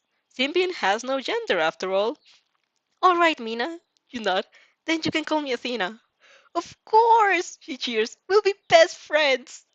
As if to crush your hope, as if to crush the hope in her words, a faintly annoyed, but mostly tired, voice rings out of the classroom.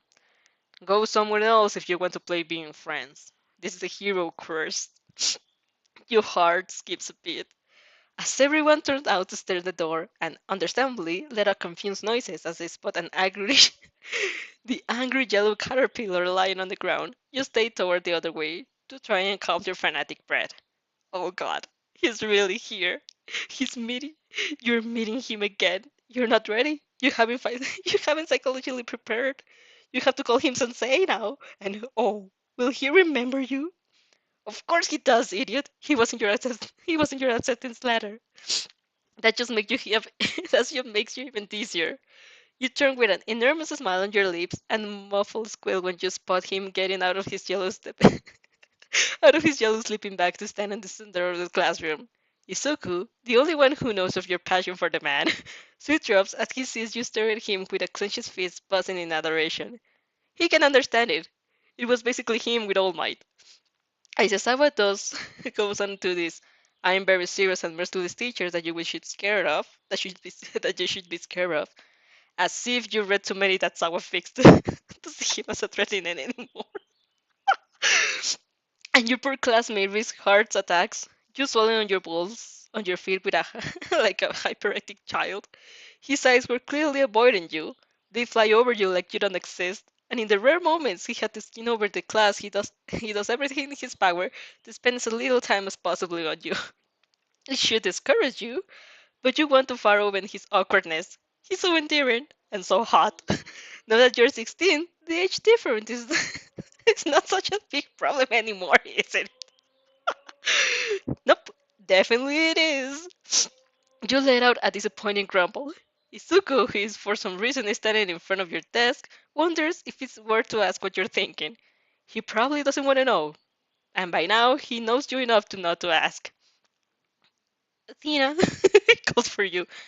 Have you heard Sensei? We have to go now. You blink. It seems you lost motion of Aizawa's speech while fangirling. Who cares? It wasn't important. Observing the way his jaw moves as he talks was so much interesting.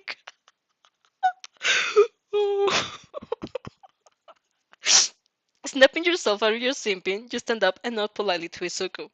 Uraraka and Ida are waiting behind him. Of course I was listening. You weren't. Izuku sweat drops. You gave him a wolfish smirk, flicking him on the forehead. We have to wear our gym clothes and go outside. Am I wrong? Izuku waving his eyes, shocked that you actually know. Ida and Uraraka's expression mirror his. Outstanding, King! It exclaimed. You've mastered the art of thinking. You mastered the art of thinking about something else while simultaneously paying attention to our sensei. That's a pretty skill in UA. that's a price. That's a very price skill in UA. You did look pretty out of it. Uraka mumbles. You were almost drooling. You scratched the back of your head. Yeah, I was thinking about lunchtime, about food. I'm very hungry. Food, of course. Anyways, we have to change. Come, Uraraka-chan, or we'll be late. You grab Uraraka's arm and drag her with your corridors, leaving Ira and Izuku stare at your retreating backs. King is so full of dedication, he exclaims, flashing his fists. She's right. Arriving, arriving late would be highly improper to the Institute of UA. Izuku sweat drops. He has a feeling he perfectly knows why you hurried away, and it has nothing to do with the Institute of UA.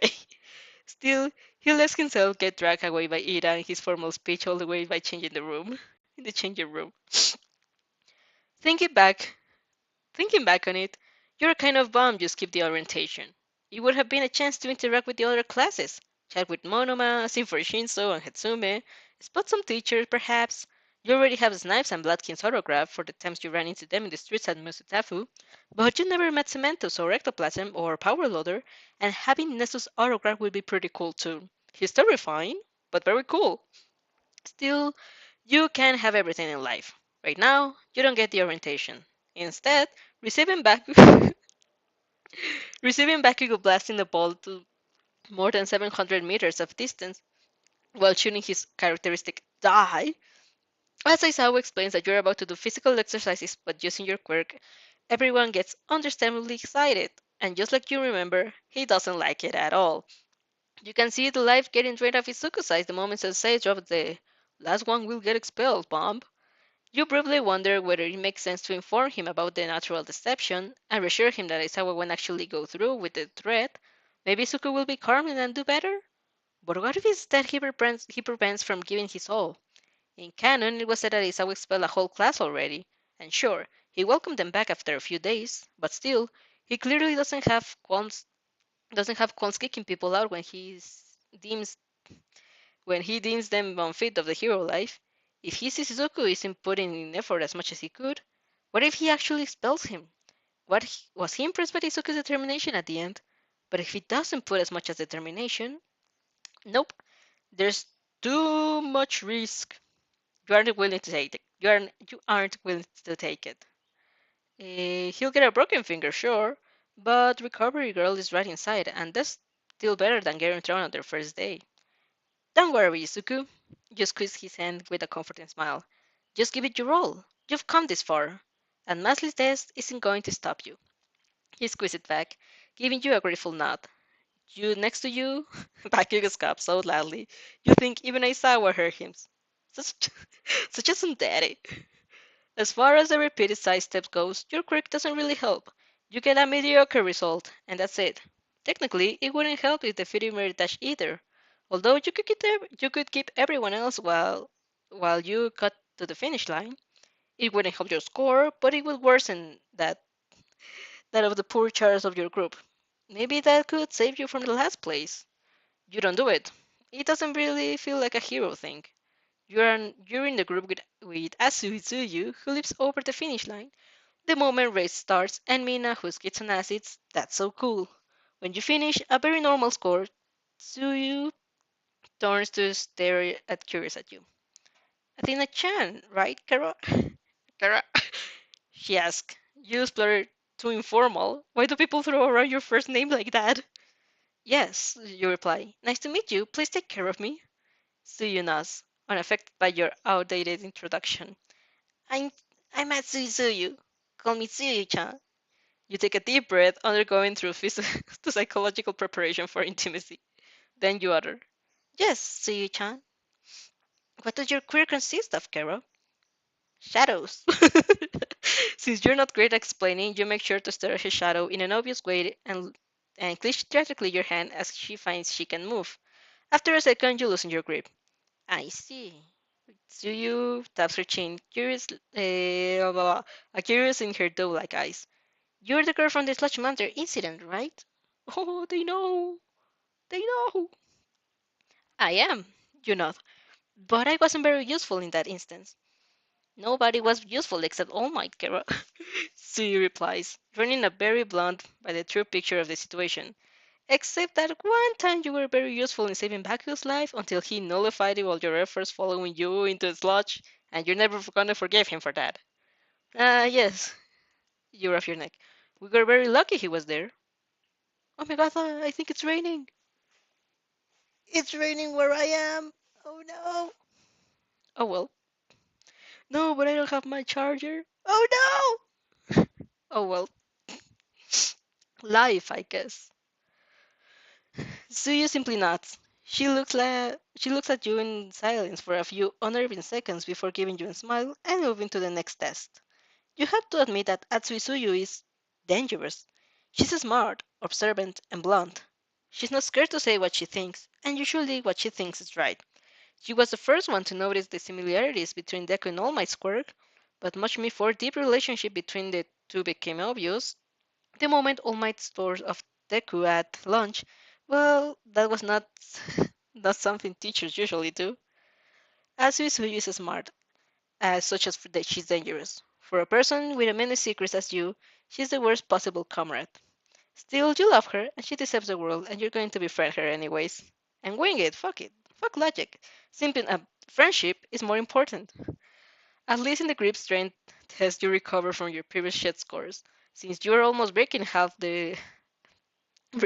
by squishing his shadows, your score is shit ton of kilograms, and Shoji next to you gapes betrayedly at your scrawny arms. You shoot him a polite smile. Unfortunately, you don't get the time to introduce yourself before you're moving to the next test, which is the standing long jump. Yuri is waiting in the line next to you. She steals a quick look at your profile before commenting. You're the girl from the exam, right? The one who randomly bowed and apologized. You give her a smile.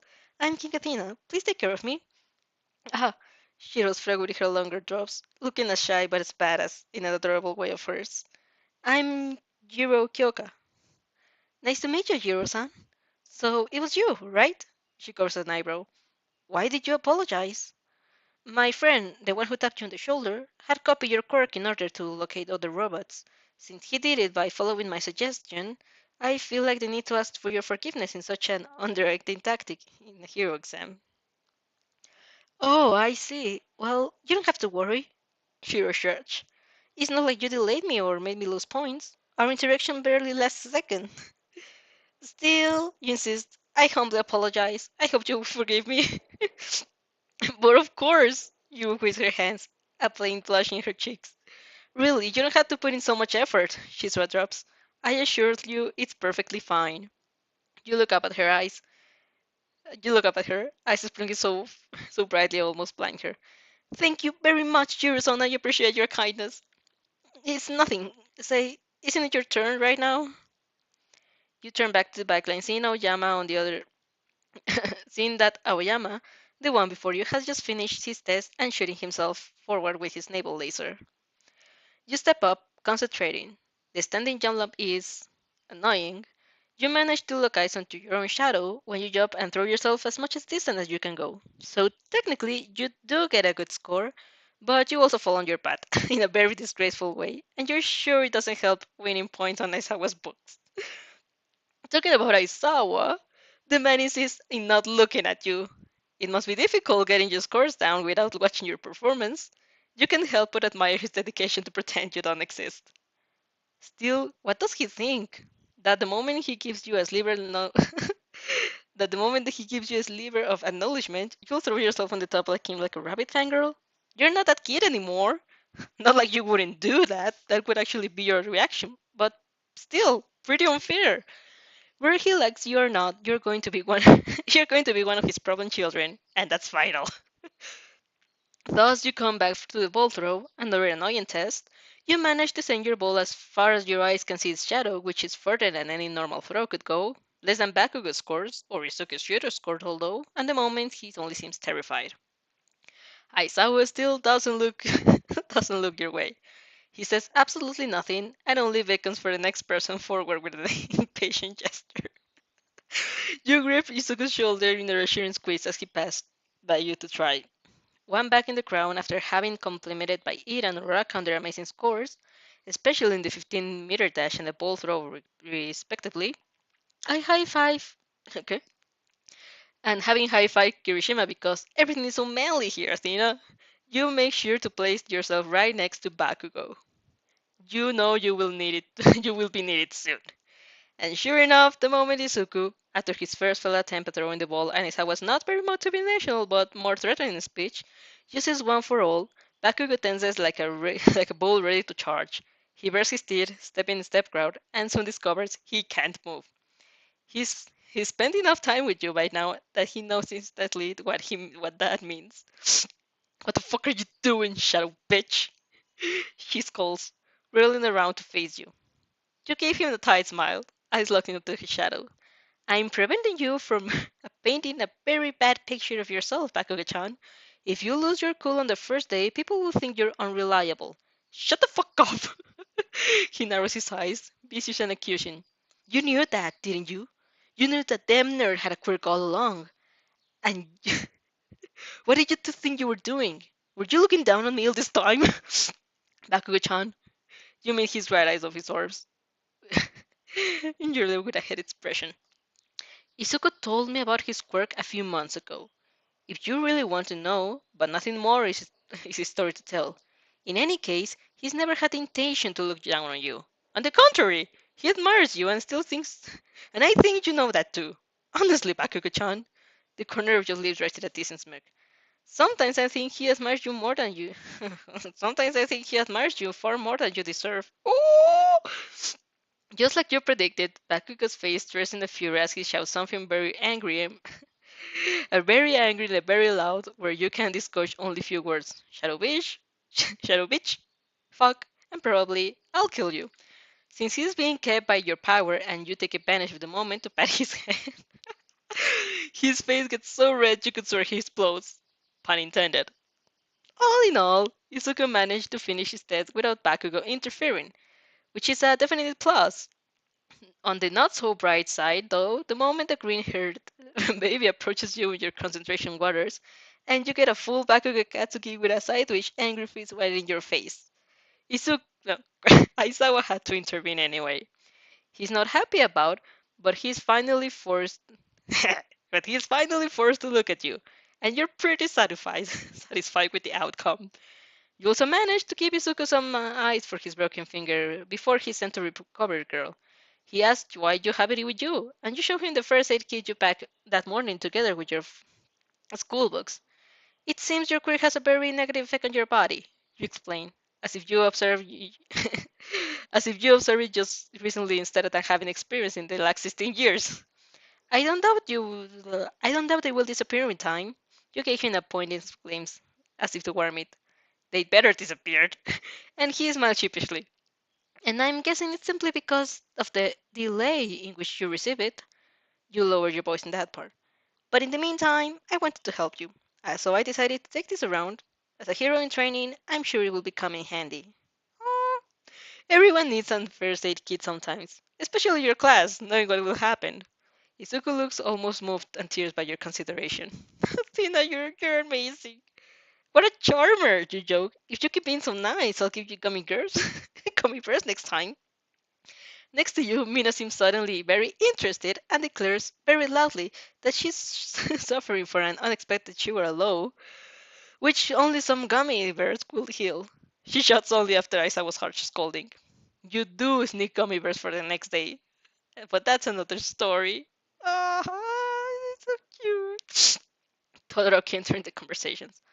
I thought your boyfriend was the bald guy at the recommended exams. Didn't he kiss you too? Another boyfriend? No, that would have been amazing. Oh, oh my gosh, we're meeting him. Are we meeting my boy? Chapter 20. Brainwashing. Yeah, once again. Yes, it is. Uh,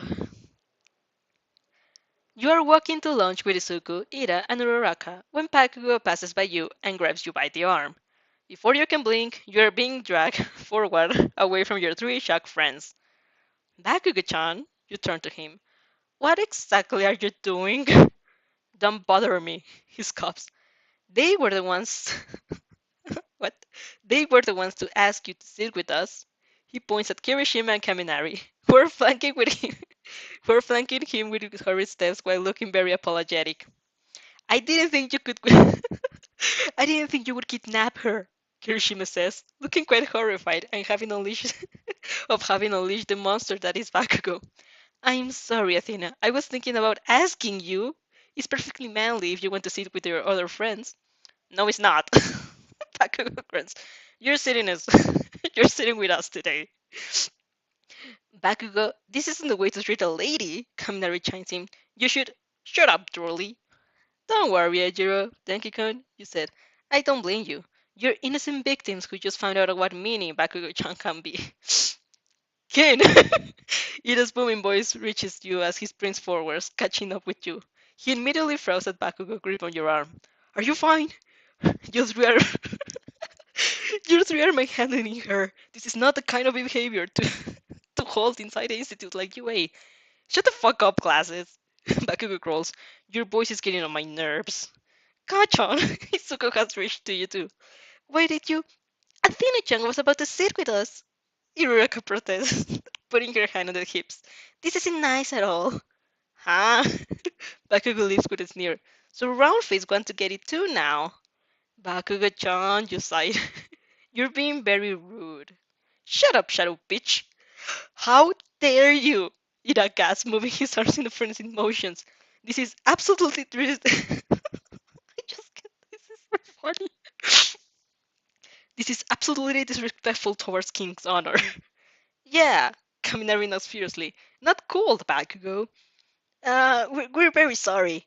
Kirishima raises his hands, trying to mediate between the two battling factions. We didn't mean to. Shut up, shitty herd. Oi, our fur, our hair is basically the same. You reached launch room by now.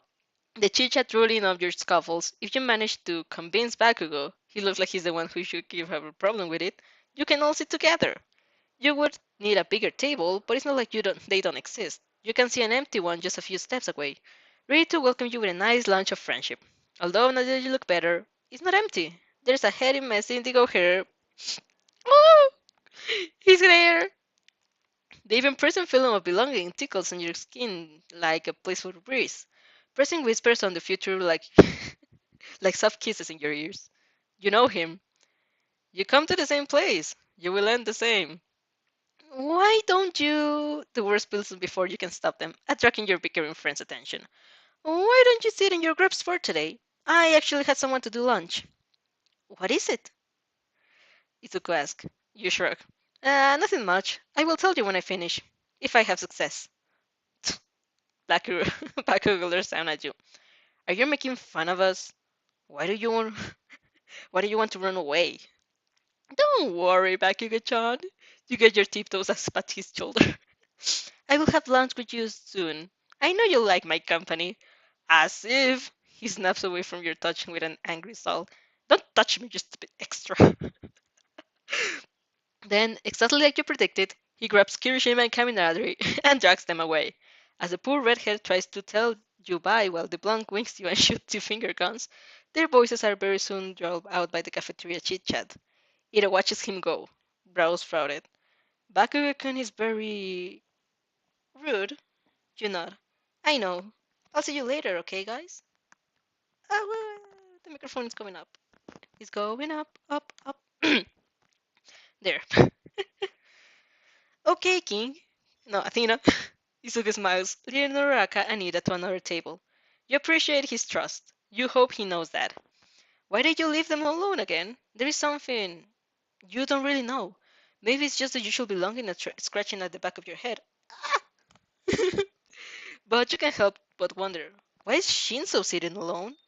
His clan seemed kind and supportive at the sports festival, shouting that he was the pride of the general department. It was heartwarming. Why is he sitting alone then? The answer is easy and comes to your mind after an instant.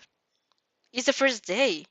If you didn't already have friends like Izuku, Kirishima, Kaminari, and maybe Bakugo, if you didn't already know these people from having watched their life on the screen, if you were just a normal girl through an unfamiliar school, self-conscious about her quirk and unsatisfied with the class she ended up, where would you be right now? Sitting alone, too awkward, shy, or maybe full of frustration of having failed to enter the hero course. Incapable of befriending your classmates, you will tell yourself that you will try, maybe next day, but the time being, you would eat alone. Aww. And if you were in his place, the one thing you would want is someone to scratch your helping hand. Hello! You bow your head as you sit across him, a deliciously smelling tray on your hands. My name is King Adina. Please take care of me. He raises his eyes, little surprised. The most and they're the most intense indigo you've ever seen. He observes you in a few seconds, probably trying to link the ones you face in a new class, but coming up empty. You can see the glaring confusion in his eyes. If you don't belong to his class, why did you approach him? I'm Shinzo Hitoshi, he introduced himself. Nice to meet you. Nice to meet you too, Shinzo-san. You stare at each other for a few seconds, both quietly analyzing each other. Shinzo's face is carefully blank. The bags under his eyes is giving him a disbelief look, while you're supporting your usual neutral mask. After a while, he gives up a small roll of his indigo orbs and brings his attention back to his food. You don't do the same. Mulling over the no, you do the same. Mulling over the ways to start a conversation. What should you ask him? His quirk is definitely no, and anything too personal is obvious clue since you don't know each other. You could go simply for the assuming question. How do you do, Shinzo-san?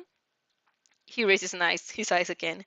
He doesn't look confused anymore. Now the emotions ruling his face feel like curiosity and a spark of frustration. What? Fine, he replies. And you? Quite fine. Then you don't know how to go on.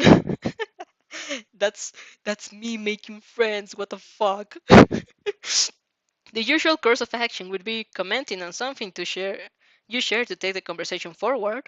But if you talk about how happy you are entering UA, won't sound too mocking to his ears? He wanted to get where you are, but couldn't. Will he resent you if he finds out you're in the hero course?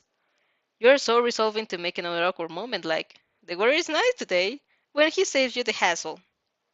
King, he rolls, making you look up. Why are you here? You blink. Here in UA? No, he huffs. Here at this table, with me. Maybe you have trouble making friends in your class? You think back to Bakugo, Uraraka, Izuku, Kirishima, Ida, Kaminari, Jirasu, and truthfully reply, no, my classmates are very nice. I see. Shinzo nods, looking more displeased than ever. Why are you here then? Oh, 'cause I know you already and I find you very nice. I also want to marry you, please, after you're free after school. You seem like a good person, you shrug. And I like good people. Shinzo doesn't look very convinced. There's a certain cruel sarcasm in his lazy smirk that makes it clear he doesn't believe you. Yeah, I'm sure that's your only reason. What other reason should I have, Shinzo-san? He lays his cheek on his closed fist, holding gaze rolling holes into your face.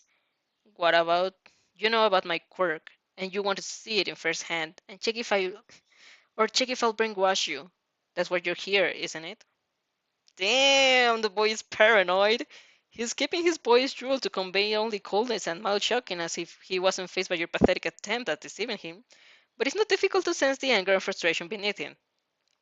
Wrong, you reply. I am not particularly interested in your quirk, Shinzo-san. If you wish to tell me about it, it's fine. If you don't, I don't believe you. You can barely put into words, you should, before your mind goes completely and fuzzy. Oh, you have knowledge. He brainwashed me. It's a weird, serene feeling. Maybe just because you know Shinzo and doubt he will make you do anything bad, or maybe it's a quirk effect trying to calm the victim before controlling them. Whatever the reason, you feel at ease. Tell me the truth, he says. His voice reaches your ears as the command is inconceivably not to obey. Why are you here? But wait, didn't he couldn't say no? I don't remember. Could he do that? Yeah, not sure. Your answer comes out empty as robotic. I want to be your friend, Shinzo-san. You draw out an interior breath of relief. What if you came, if what came over your mouth was something like, I like you when you were an imaginary character in my previous life, or even worse, I find you very attractive, you would be in a very quite difficult predicament. Luckily, your brain chose the less scandalous truth. Shinzo's eyes are blown wild. Oh. Smoothing how decreases your spite expression, feeling the fuzziness may fade from your mind. You gave him a gentle smile. Did gossip about his quirk really spread already? Who started it? His classmate seems to be supporting the sports festival, or is he just paranoid? He's used to people talking about him behind his back from middle school. That's the moment you sat down, he assumed you could have even you would be the same even though there's no gossiping about him around the UA.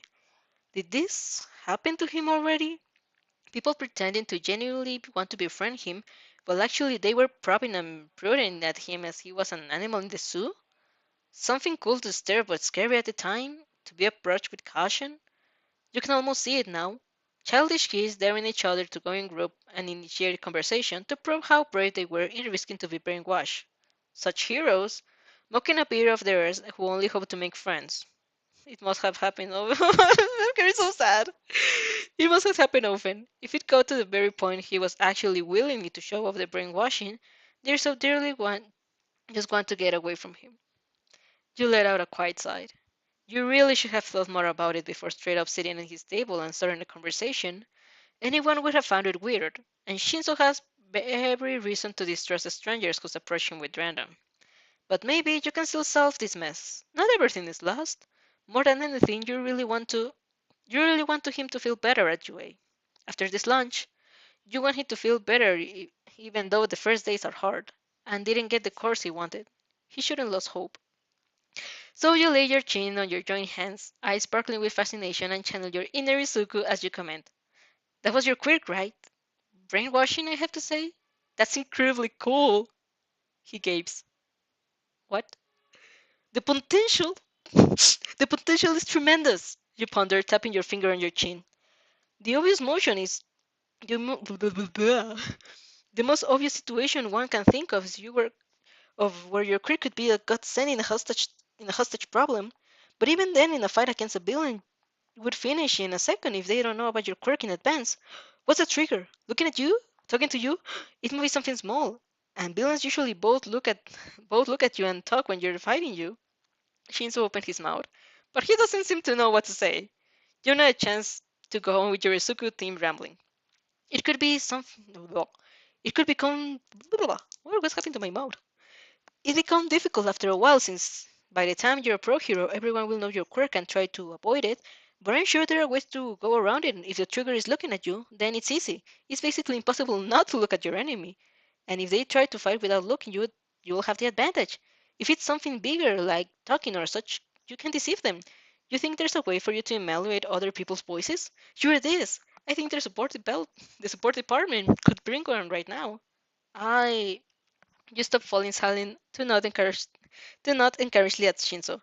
Poor guy looks absolutely overwhelmed. There are probably so many things you want to say. You just drown him into an avalanche of theories about his quirk, but the first one that gets out of his mind is, I just used my quirk on you. Yes, you not.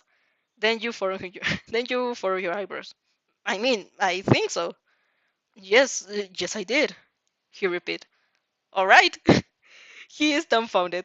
For the next 5 seconds, he stared you in silence, now shaking as he forgot how to talk. The atmosphere is such as to make you feel embarrassed as well, and you don't even thought you were doing something there. Help him out with work and all. Did you just creep him out instead? Aren't you scared? He says in the end. I mean, I'm sorry, it was my mistake. You were being honest, but I didn't believe you and forced you to say something against your will. Oh, it wasn't a problem, you shrug. You didn't make me anything I didn't already do. If that's what you needed to believe, then it's fine by me. You, she still doesn't meet your eyes. You're awfully calm about having just been brainwashed. You hume non-comedically, thinking about the sludge monster, the breed fight with Gigantomachia, and the much worse overall. Yeah, there is a faint grimace in the crease of your mouth as you reply. I guess you could say I had it worse. But anyways, you were saying? He wasn't actually saying anything, but you just want to change the subject. Besides, you can see he has many things to say. This is an important starting point for your friendship.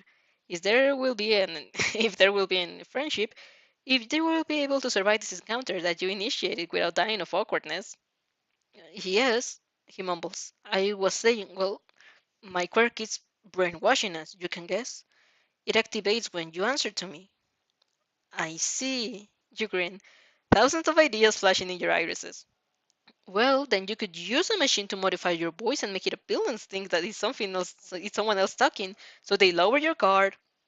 You're still answering me, he interrupts, looking you at disbelief. Why? You scratch your head. Because I have a lot of things to say about your quirk? I mean, if it's bothering you. No, no, it doesn't, but his voice lowers to a murmur. I could brainwash you again. Yeah, you said. I guess you could. Hold on.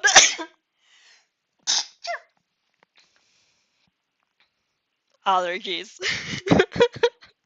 Sorry about that. Oh, what just happened there? Shinzo looks like he could do. Like he could. Oh, what's happening to me today? Shinzo looks like he would like nothing more than bang his head against the table at your stubborn obliviousness. You, on your part, find the situation quite amusing in your sadistic, most inner conscience. Shinzo seems a bit shocked, but you're at least doing something right. Right? I hope. Aren't you scared I would do it again? I could do it again? He finds the courage to ask. And make you do something bad? I don't see why you should. She smiled sheepishly. You're here at UA, so I can't help but think, forgive my assumption, that you want to be a hero or have a career related to it. It wouldn't make so much sense for you to go around manipulating other students for fun. And I told you, Shinzo-san, I think you're a good person. I trust you. Oh. Alright, maybe you overdid it. You wouldn't say the most things to a stranger, but it's just so difficult to treat those characters, to treat people such as when your heart thumbs up with solidarity and kinship and belonging. You understand it might be quite weird for them though, having a random person behave like that. You surely freaked him out at the beginning, and even now, Shinzo looks surprised. Yes, but it doesn't seem as he's find it weird. For a moment, it's more as he finds you breathtaking. Yes, he admits after a few seconds. I do want to be a hero. You direct at him your most beaming grin. Me too! I see. He smiles for the first time. Ah! A smile, soft smile. Do you think my quirk would be useful for a villain, though? Of course, you nod, making his breath inch. A villain with your quirk would be terrifying, no doubt. But a hero with your quirk would be amazing. You enter back your ranting mode, gesticulating wildly with your hands. Maybe it's just your years-long friendship with Izuku, but you always feel comfortable when you start rambling. Even stronger can be terrifying in a villain and inspiring a hero. It's just how it is. Power is power, and it depends on how it's used. Villain quirks or hero quirks don't exist. It was predictable that prejudice about quirks will come out sooner or later. Prejud Why can I say the word? Prejudice always come out, but but as they always are, they're stupid. And I can guess you suffer from it. Shinzo basically stiffens. He doesn't reply. Well, I'm sorry, Shinzo-san. You bow your head, sending him a wild smile from across the table. I'm just a stranger, so I don't want to intrude in your personal matters, but if it can count for something, I think you will be a great hero. Ah! He doesn't answer, but judging from the soft touch of awe in his gaze and faint red on his cheeks, maybe it does count for something. This is so cute. It's a few minutes later, as you and Shizu have fallen prey of the deep conversation about cats, that he seems to realize something. So you really came here to just befriend me? He says, look quite appalled. I did. Who does that? You don't even know me. I do that, apparently. He used to roll his eyes, but he looks quite entertained. He's already gotten used to your mellow passiveness and has no qualms of opposing to your own lazy indifference. He throws you a look of full fondness covered by a lower expression and comments. You're weird, King. You know that. Maybe, you agree. Is it a bad thing? No. Shinzo mumbles after a while. I guess not. Your next smile is so bright to be blinding. Oh, this is so cute. It's only when you stand up at the end of lunchtime that you have to admit you're in the hero curse. You try to say it as unhealthy as possible, like you would if you didn't know anything about Shinso's goals or struggles. He told you he wants to be a hero, so as far as you know, he could be in Class 1B. A shadow crosses his face, and you observe the tightly of his jaw. I see, he says. You look at him with round, puzzled eyes. Is something the matter, Shinzo-san? He doesn't he doesn't answer at first. He clicks her tongue and says, no, nothing. You don't like it. If he keeps everything inside, you'll never know what he actually thinks. What if he starts resenting you and you don't know it? That's a possibility you took into consideration, yes, but you would rather avoid that. You can tell me everything, Shinzo-san. You bite your tongue, shaking your head. I mean, if you want to. The boy lets out a sigh and runs his hands through his messy threads. He seems surprisingly willing to humor you, though, since he lastly mutters, they must have pretty nice quirks, huh? Well, yes, you agree. I guess they do. And you, what's your quirk? I can like. You point at his shadow and squeeze a little to make him feel the pressure. Shadows. I can do things with shadows. Oh my gosh. However, have you ever have you ever said you suck at explaining? Cause you truly do. Shadows. Shinzo snorts. That's pretty cool too. Thank you. You take a deep sigh and decided that, well, you were stepping up to your usual boundaries today. Another one won't hurt. And if it does, well, at least you'll know you try to make things better. Shinzo-san, your quirk is just as cool. It has it has the cons of not working on robots, but the pros of being so much more versatile than mine, for example. If you want to get in the hero course because you couldn't that exam, there will be plenty of opportunities later in the year. I know, Shinzo interrupts you. I, believe me, I know, but he seems frustrated. Won't your classmates have a problem with that? Won't everyone have a problem with that? Maybe I didn't pass for a reason. Everyone in the hero class will have perfect hero quirks for sure. Hero quirks doesn't exist, you insist. Villain quirks don't either. In my class, there are people with really strong flashy quirks that everyone admires. But there are also people whose quirk sounds very stupid, like having sticky balls. Shinzo blanches, and you realize you I now I get it. You have worded that a little weirdly. It's too late to stop now. Or quirks much more useful for infiltration than combat, like being invisible. There are lots of different people and powers, and they're, well, really nice. You beam at him. I'm sure they will love you, Shinzo. So, he murmurs. He looks down, scratches over his head, and he offers you a smaller version of his lazy smile as he comments. Well, if you're so sure. You nod approvingly. It's impossible his insecurities faded just like that. But maybe by the time he meets your classmate, he'll be more open to giving the benefit of a doubt. And you know they'll prove him anything but you're right. After all, they are amazing. Now I just gotta make sure he doesn't interact with Bakugo-chan first. You're already patting yourself in the back with a good girl job done. Your quantity of interaction with a hot guy, or IWAG for short, is exponentially increasing since you entered UA, and it's awesome. When Shinzo adds, wait, school literally started today. How do you know your classmates so well? You blanch. Fuck. Well, I'm very observant. Very observant. It's the second time a single lunch. Shinzo looks at you as if he doesn't believe you. But it's the first time you're actually guilty. Yep, very observant. Silence then. You do know I could use my quirk to have you say the truth, right? Shinzo teases you with a chilling smirk. You shudder. You stutter. Cheeks heating up. That would be bad. Very bad. Maybe you would choose a better truth and say, I had a chance to observe them a lot, but that wouldn't paint you as a stalker. And what if you didn't choose the better truth and blurt out something about your previous life? Shinsu's snore breaks out of your panic. Upon raising your eyes, you see him looking at you, clearly smirked, lips twitching in hilarity. He looks one step away from bursting out of laughing. You deadpan. This little shit. Of course he would never do that. You're a meanie. You pout. That seems to be the last straw, for Shinso's memorization turns into a full-blown laughter. He flicks you on the forehead, making you scratch on the nose. You're weird, King. You reply with a childish huff, trying to salvage the last shred of your dignity. I'll take that as a compliment. Shinzo smiles. It is.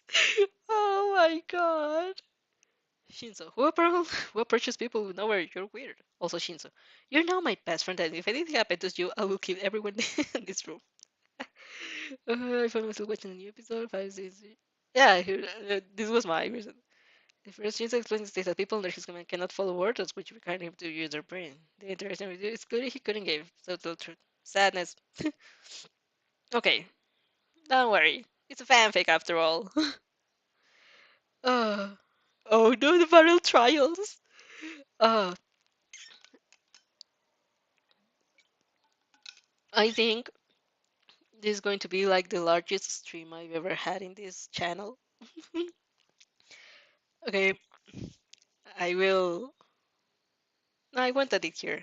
Maybe more chapters. Maybe two more chapters. Uh, Chapter 21, Battle Trials. That's my face right now. Seeing All Might enter your classroom in his Silver Age costume makes you realize three things. Firstly, the man is enormous. Secondly, his muscles are ridiculously up close. Thirdly, and that's just shameful, you haven't yet got his autograph. Please, All Might son, with your head bowed, you throw your notebook out at him, open in a blank page. I would really love to have it. All Might looks pretty taken aback, although he smiled as wide as always. John King, I'm your teacher now. There's no need for you. Just another reason for it, which it would be absolutely shameful to not have your autograph. You insist. Please, All Might, I would be honored. You widen your eyes, realizing you're being too pushy. But if it's a bother, of course, there's no need. I should have known better. Please forgive me. Oh, no, no, no. All Might waves his hands, hastily taking your notebook and scribbling something into it. Not a bother, not a bother at all, young King. As a teacher, there's nothing I wouldn't do for my students. At that point, lots of other kids in the class realized that they would really like All Might's autograph. He's the best hero in the country, after all. You're surprised nobody asked it for in canon. Point is, lesson starts late because too many students crowded All Might for his autograph. Your costume is pretty basic, skin tight, mostly black in order to hide better, coupled with a few support items you find extremely useful. Night vision goggles, the support department coupled with binoculars to always see people's shadows, thread and needle to sew your to sew yours back in to sew yours back in place if you try to escape. You're basically become a stress by now. a couple flashlights to make shadows visible in darkness, and a knife. Because, come on, who doesn't need a knife? Lots of villains is dangerous close and you're getting too tired to defeat them with a punch instead. You could be solved if Suzuku just had a knife. So you ask for two knives. Maybe you're a bit paranoid. The support course doesn't question you, and you love them for this. As All Might takes you to the training ground and explains the exercise, you're clearly chatting with Uraraka about how blah blah blah.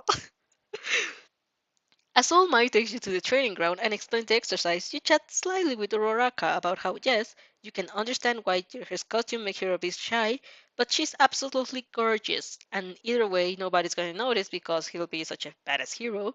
She's so adorable when she blushes. Now, drawing lots to see which team you'll end up. All Might smiles slightly, following your box front, wherever he took it. Whether you'll be heroes or villains, give it your all.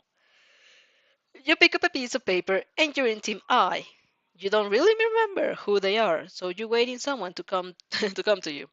In the meantime, as it always happens, your eyes go to your friends. Izuku and Uraraka ended up together like in canon. You send a wink to her and you pumps and thumbs up to him. You especially squeeze his hand right when he finds out he's against Bakugo. He's clearly a bit anxious since he can't yet control his quirk, but now he's not nearly as scared as he's been in canon. His and Bakugo's friendship with you thrown as a mix, has definitely grown to be different. You have to admit you're nervous about their fight. While Bakugo be as aggressive or a little less, he still has a bone to pick against Izuku. His inferiority complex is clear, but he hasn't been as half violent during your childhood. Does that mean he learned to control himself? Or that he has so much compressed rage that he will let out even more destructive than last time? Good luck, Izuku! You squeeze his hand. Uraraka-chan, you smile at her. Ida-san, you bow at a 90 degrees. Bakugo-chan, move it extra. He does your pad with he dodges your pad he dodges your pad with bare teeth. Wishing good luck for everyone involved is very noble of your part, King. Ida answers with a bow of his own. I will give it my all. That's great, Ida-san. You bow lower. Bakugo drags Ida away before you two can stand your challenge of politeness, grumbling about how he has to deal with two stuck-up rich kids. You're pretty sure Bakugo's family is more well than yours, but that's not the point. A hand taps on your shoulder and you turn, curious meeting warm browns. It's Ojiro Mashiro. It's Ojiro Mashira. I never said his name right. It's Ojiro Mashira. Mashirao. Mashirao. Mashirao. It's Ojiro Mashirao. He's smiling sheepishly in that adorable, I'm a nice kid way of his. He looks like the kind of guy who would arrive in your home by bike to protect the environment, bring home made cookies to thank you for the hosting him, and make a polite talk with your family and pet your dog, and be a champ with your grandparents, and then ask you to marry him in a romantic dinner. Oh, you think? I'm simping. Sorry, you bow to cool your burning cheeks. I didn't really hear your question. Oh, what did you say? Well, we're on the same team. He offered you another cheaply smile, rubbing his head. You blink. Oh. Oh, right! You had a team too. You kind of forgot it, but oh, that was rude. Please forgive me, that was so unprofessional of me. I'm very honored to be in your team. Please accept my apology. Oh, Jirosu drops tail wildly slightly. There's no need. Everything's fine. He gestured at you to raise your head, embarrassed by the fact you're still bowing. I'm very honored to be on their team, too. I'm Ojiro Mashiro. Mashirao. Nice to meet you. You try not to bow since it seems to make him uncomfortable. I'm King Athena. Please take care of me. Of course. Anyway, we're in the villain team. We're against the bicolor boy and the big one. I think his name is Shoji. Shoji Missile, yes. You know. The other is Todoroki Shoto. We have to be careful around him. He'll freeze the whole building in the moment the fight begins. Oh, Ojiro widens his eyes. How do you know this already?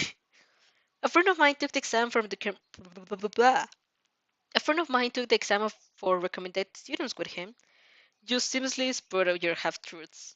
He told me about his power. He could use fire too. I think since his father is Endeavor, his father is the second strongest hero? Or you're reading his eyes, looking faintly sick at the thought of fighting such a peer. Yeah, I saw Endeavor with him at exam. It also makes sense if he shared his surname. I doubt Todoraki's son or peer, hasn't inherited his father fire, especially considering his bicolor hair and eyes, but it seems he doesn't like using it. And my friend told me such. I see. Ojiro holds his chin with his hand, and you notice his tail is swaying quickly as if deep thought. Adorable. A true luck your friend knew so many things. He chuckles. You gave him an awkward nod. Yeah, so lucky. Ojiro looks kind of bummed though. I don't know how useful I'll be his versus building. I'm more of a close range fighter. I'm good with hand-to-hand combat, but against fire, no, against ice. Ice is a difficult opponent for me too. My quirk is based on shadows. If I can see his shadow, I can't really hurt him.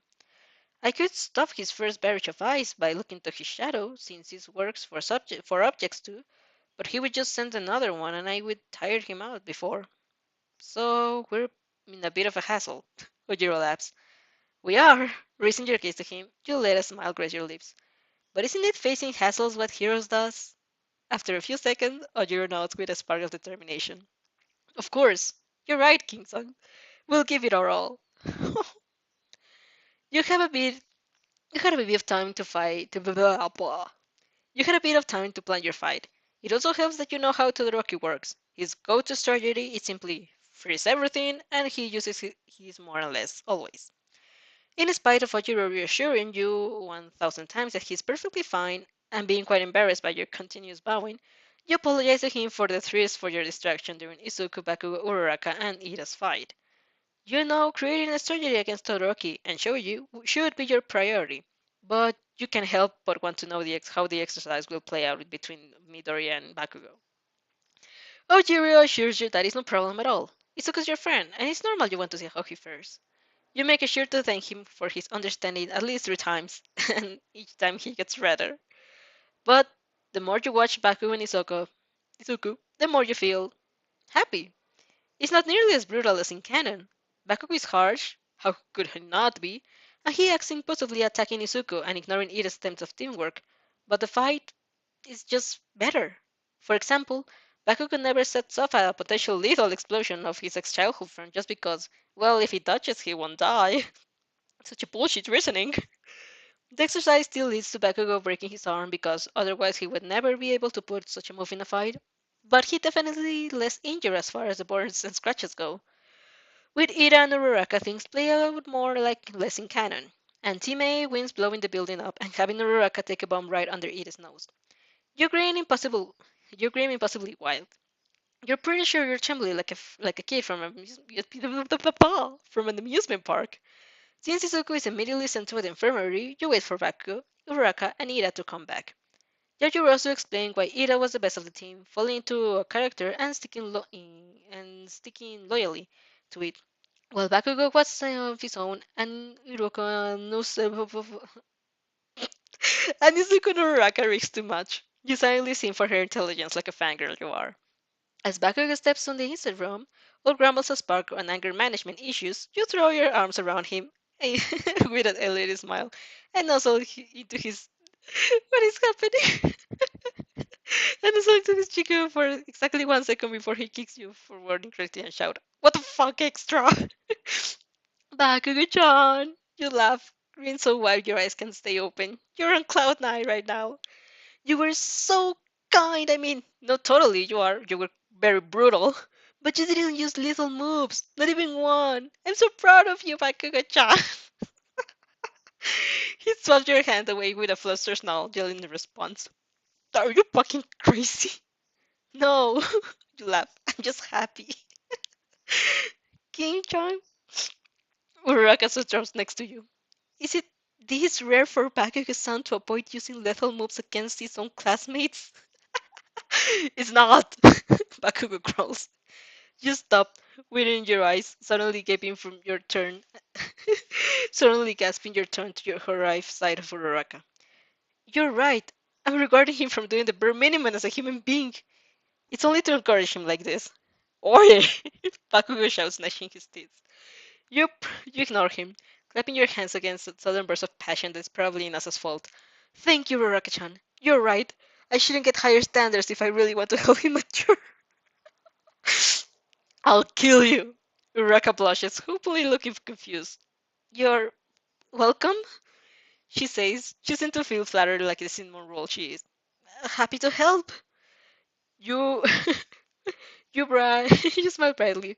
Flowers and sparks framing your face as in an anime background.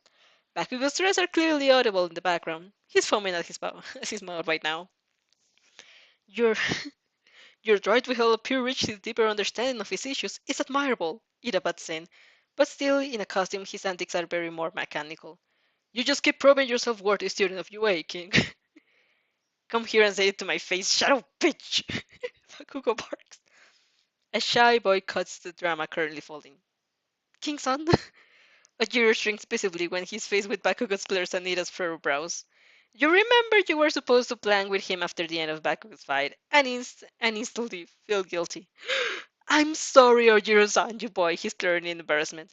I'll immediately plan a strategy with you. Please forgive me my delay. If we were to lose, I'll take full responsibility. Poor Poor Ojiro pours his face into his hands, one step being away from melting right now and there. Just come here and let's think about something. He mumbles between cracks and fingers. You're too much formal. You're so much formal. You bow one last time before flanking him into a plan. You lastly decide to trick Todoroki. When he breaches his building, you and Ojiro will hope, avoid the ice, and wait for him to come for the mob. The moment he does, he'll be overconfident, you hope, not expecting you have to predict his action, and you'll start capturing him with a tape, you hope. There are an awful lot of hope in your plan. At that point, you just have to stay in your room and wait for Shoji to come to prevent him from getting the bomb. Once the Rocky is bound by the tape, he will be defeated, although you have no doubt he will easily get out. Lots of things could go wrong.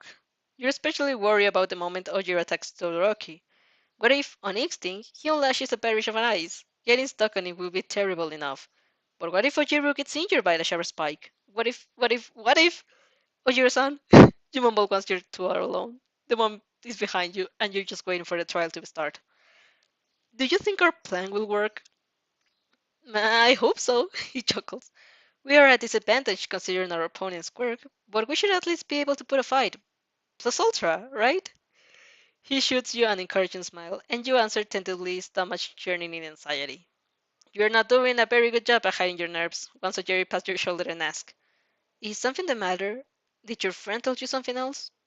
No, you bite your lip, wondering whether it makes sense to share your concerns.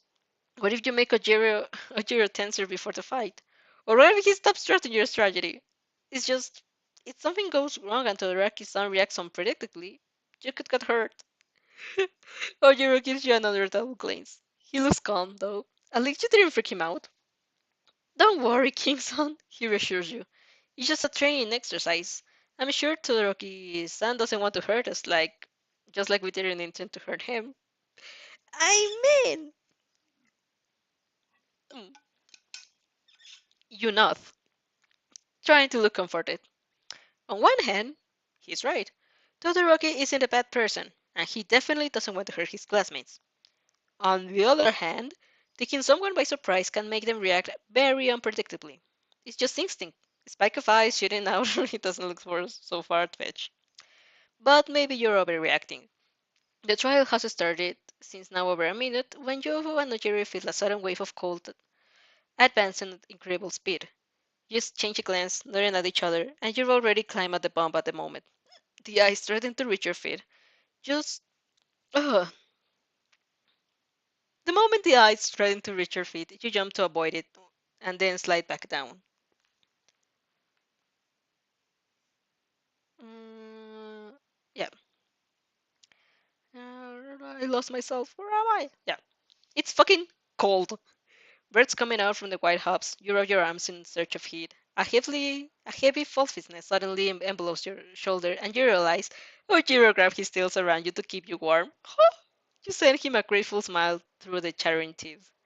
The moment you hear steps into your position, while Ojiro stands in the sides of the door, ready to pounce, you place yourself straight in the front of it, pretend to have your feet frozen to the ground. Just a few seconds, and Todoroki enters. He's cold, poised but confident, And when his eyes fix on you, you try to glare him as if you were angry for losing, but your expression probably comes off as ridiculous. He relaxes further. He turns to look for Ojiro, and Ojiro lunges at his left.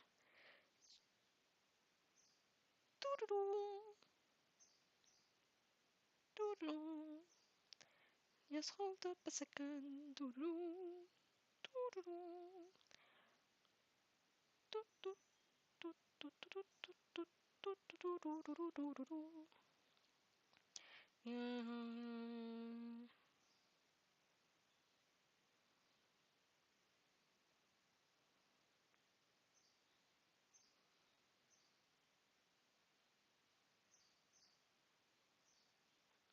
Sorry.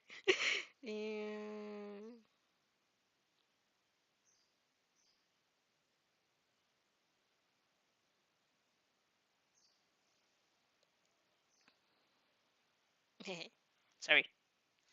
Blah, blah, blah, blah. You follow his movement, holding your breath. He's jumping, rotating at meter, tail as quick as a lightning. Todoroki hears the whistle and turns, his eyes widening. He raises his hand, but he's too slow. Ojiro blows graces at him, and it's enough to send him chasing against the wall.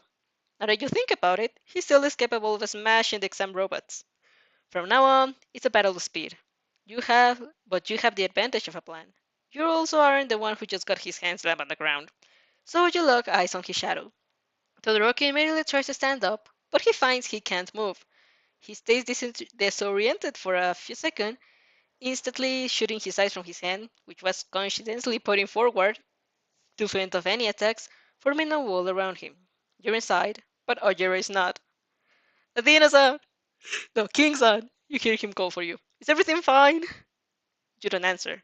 Todoroki makes to direct an eyes at you, but suddenly his hand is moving against his will and facing his face, and he barely blocks his own attack before freezing his eyebrows. You're getting the necessary time to reach him at the moment you're close enough to throw yourself over him and capture tape gripped tightly on your hands. He lays he lets out a swoosh of air when a suddenly rain drops on top of him, breath leaving him in a gasp. He's been training combat much more than you, though. You stop looking at his shadow, so he flips you over. You stand against him as you two wrestle on the ground. Tape is still in your finger. He can't freeze you this close, or he risks seriously injuring you. You can get a good look at his shadow either. I deeply apologize, you grayed out to prevent him from getting to a headlock. Todoroki-san, I know our tactics can be very underhanded, but I don't like losing. You stare in Ruan wild, and Todoroki seems to still in response. I don't do either. He replies. Then his grip is pressing your wrist, eyes gripping your arm. Oh my gosh.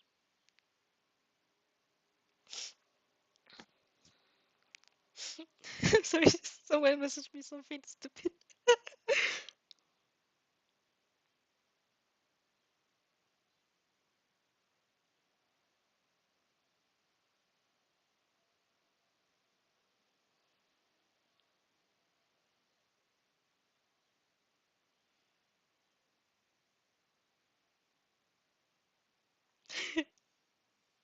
It just sounded so. Oh my god. I'm sorry because someone sent me a message and he said, My dearly. Oh my gosh. I was so. He got me blush. I'm so sorry. Oh, he interrupted me. I'm not reading this. Oh my gosh. Ah, sorry.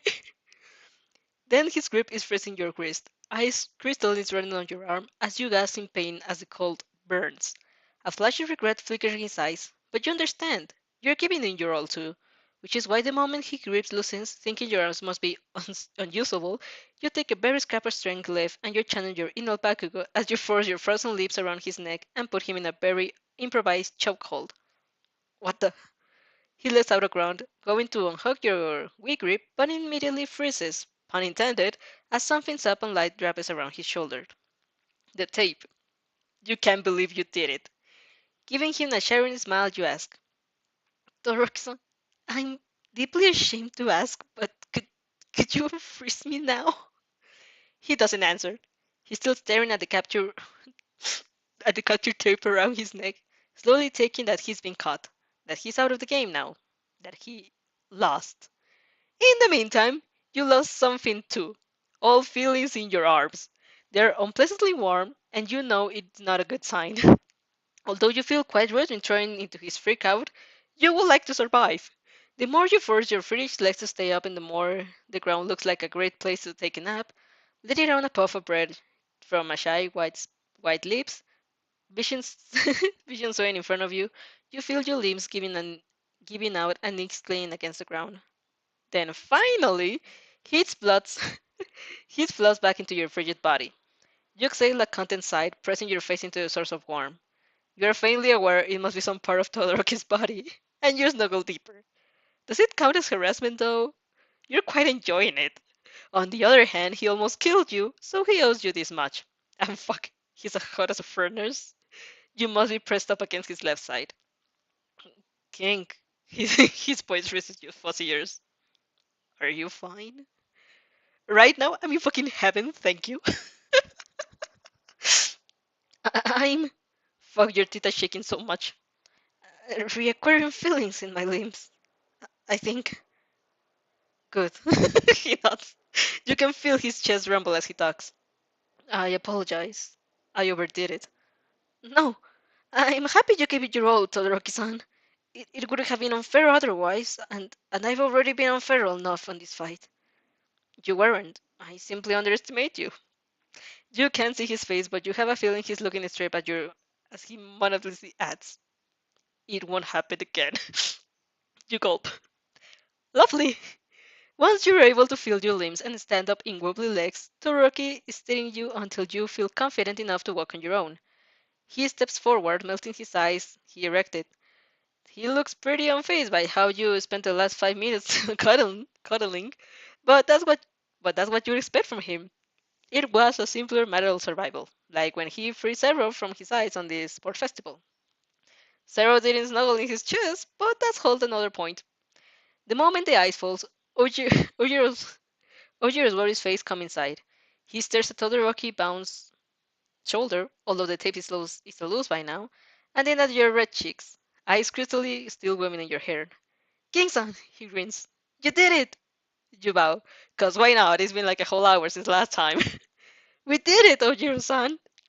The boy sends you the boy sends you a warm smile, shooting up his face and soundless, plus ultra shining his eyes. You copy his gesture in a much subdued way. Todoroki just stares blankly at the both of you and wonders what the hell are you doing. It's at the moment three things happen at the same time. One, Shoji enters from the room. Shoji enters from the door. Two, you think a very big fuck. And three, the bell rings as All Might's voice turns into your earbuds. Time is finished. Bill and Tim wins. You let out a long, deep sigh of relief, deflating all of the residual adrenaline to leave only a cold stiffness stitched into your very bones. Ojiro-san, you call. Could you please catch me?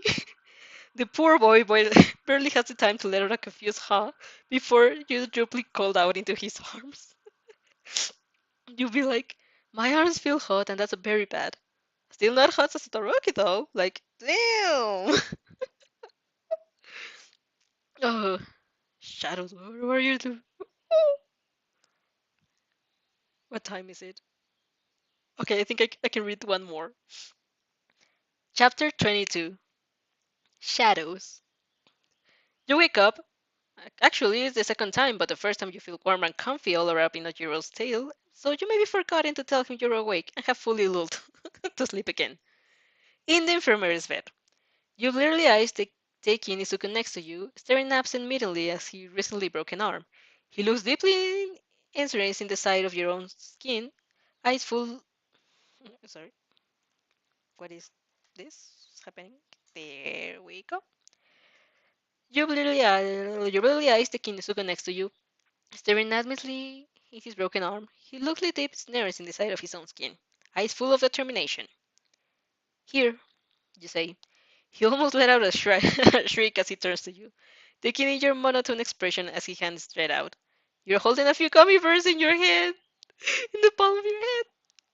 His expression softens as he gently takes them. Thanks. He mumbles. You gave him a smile back. Smile in the room. Maybe he already left, or maybe he didn't want to risk you seeing him in his true form.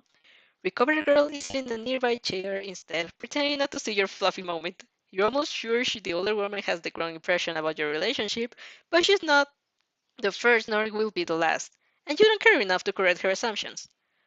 You two should go now, she tells you, plumping down from the chair with a motherly smile. You're fine, and you, she glares disapprovingly at Izuku.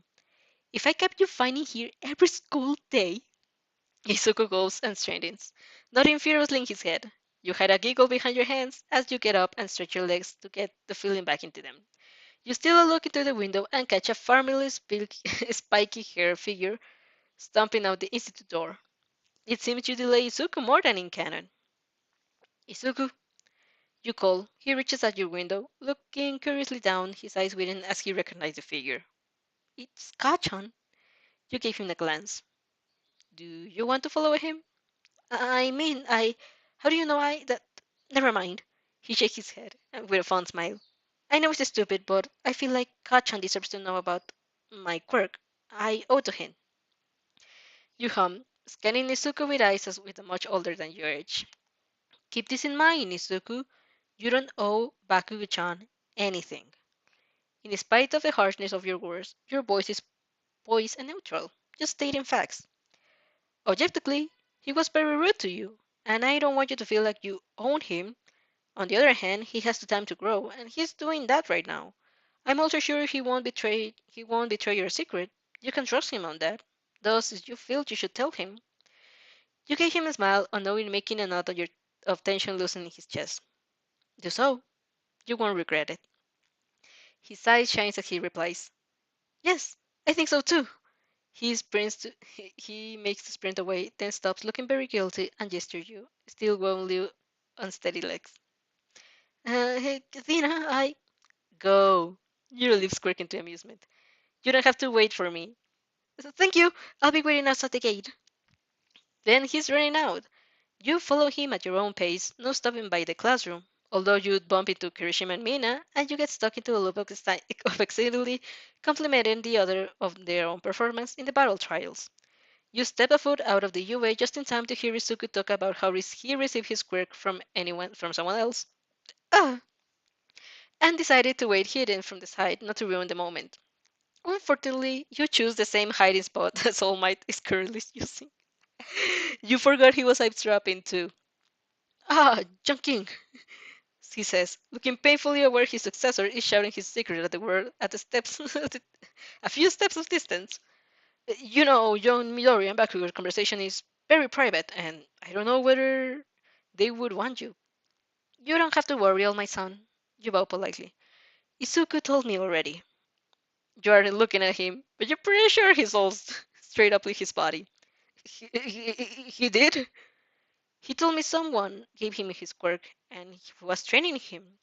To say the truth, all my son, I was quite uncertain about leaving my friend in the hands of a stranger, but Izuku assured me it was fine, and I trust him. Predictably, All Might seems very reassured by the discovery that you don't actually know anything about Izuku's quirk. You have to bite back a snort at the obvious at the obvious relief displayed on his face, because holy shit, these two are keeping one of the world's most dangerous secrets, and they're such big dumbasses. I see, Young King. He recovers, flashing you with a beaming grin. Thank you for trusting me with this information. You don't have to worry, though. For now, young Midoriya is under protection of UA. I'll make personally sure everything is fine with this person who's training him. You create him with a grateful smile and think that if heroism doesn't work out, you can always be an actress. Thank you very much, all my son. I appreciate your help. It's nothing, young king. Then he runs off, does his speech to Bakugo, talks with Izuku in Hoshi's tone, and lastly goes away. You pretend to be very busy, checking the hour at least 3 times, saying bye to Ajiro, who passed by the home. You had a very pleasant chat about how you were doing. Very good now, your son, and how soft and where he still was. I'm happy it helped, King-san. And lastly, you were able to join Izuku without accidentally hearing something you shouldn't hear. So many problems. Why are you being so careful again? Oh, right, so they don't interrogate you and dissect your brain. You and Izuku are stepping out the gate when you're reached by Ira and Uraraka. Soon you get lost into a heated debate about the day's battle trial. It seemed you lost a few quite what you were particularly interesting, and for a moment you forget the deep ache of fatigue into your limbs. Another day had passed. You tilt your head back to the bask in the last rays of the sun, humming for another conversation. Slowly you breathe in and out. Life is good. Later in the day, you're sitting on the edge of your bed. Once home, you've studied a while, chatted with Shinzo. He made his first friend in the general department. You're so proud of your asocial little being, and are now staring at your hands, a folder upon your lap. Mine really with silent thoughts. During the viral trial, the moment you drop the tip onto the Rocky's net, you shouldn't be able to. You shouldn't be able to. It was simply fact. Channeling your inner Bakugo wasn't a magic trick to increase your resistance. Determination could only bring you to a certain extent, and you know your arms shouldn't have moved. Todoroki knew it too. That's why he lowered his guard. Instead, you moved. You would be left puzzled. Maybe you're believing the magic of power or strength of will. If you hadn't seen the silver of blackness around your limbs as you raised them, it wasn't you. Your shadow has supported you. She moved your body in your stead. That opened a whole ocean of possibilities. First of all, could your shadow control you all the time and choose not to? Did you constantly run the risk of being punished around like a puppet? No, that's not possible. Your shadow made it clear that she wanted nothing more than to run away, and if she had the power to control you, why not use it to get what she wished? Maybe she could intervene only if you were tired or incapacitated, which gave you another headache because that meant exhausting yourself was more dangerous than ever. Together by the obvious side effect that you would be defenseless, you also risk falling prey to an attack from within. But it hadn't happened. No, actually, your shadow had helped you. Why? It had always been clear he had some kind of conscience, but in your whole life you had never seen or felt her use for anything other than trying to escape. Her only goal was freedom. Nothing else seemed to provoke her reaction.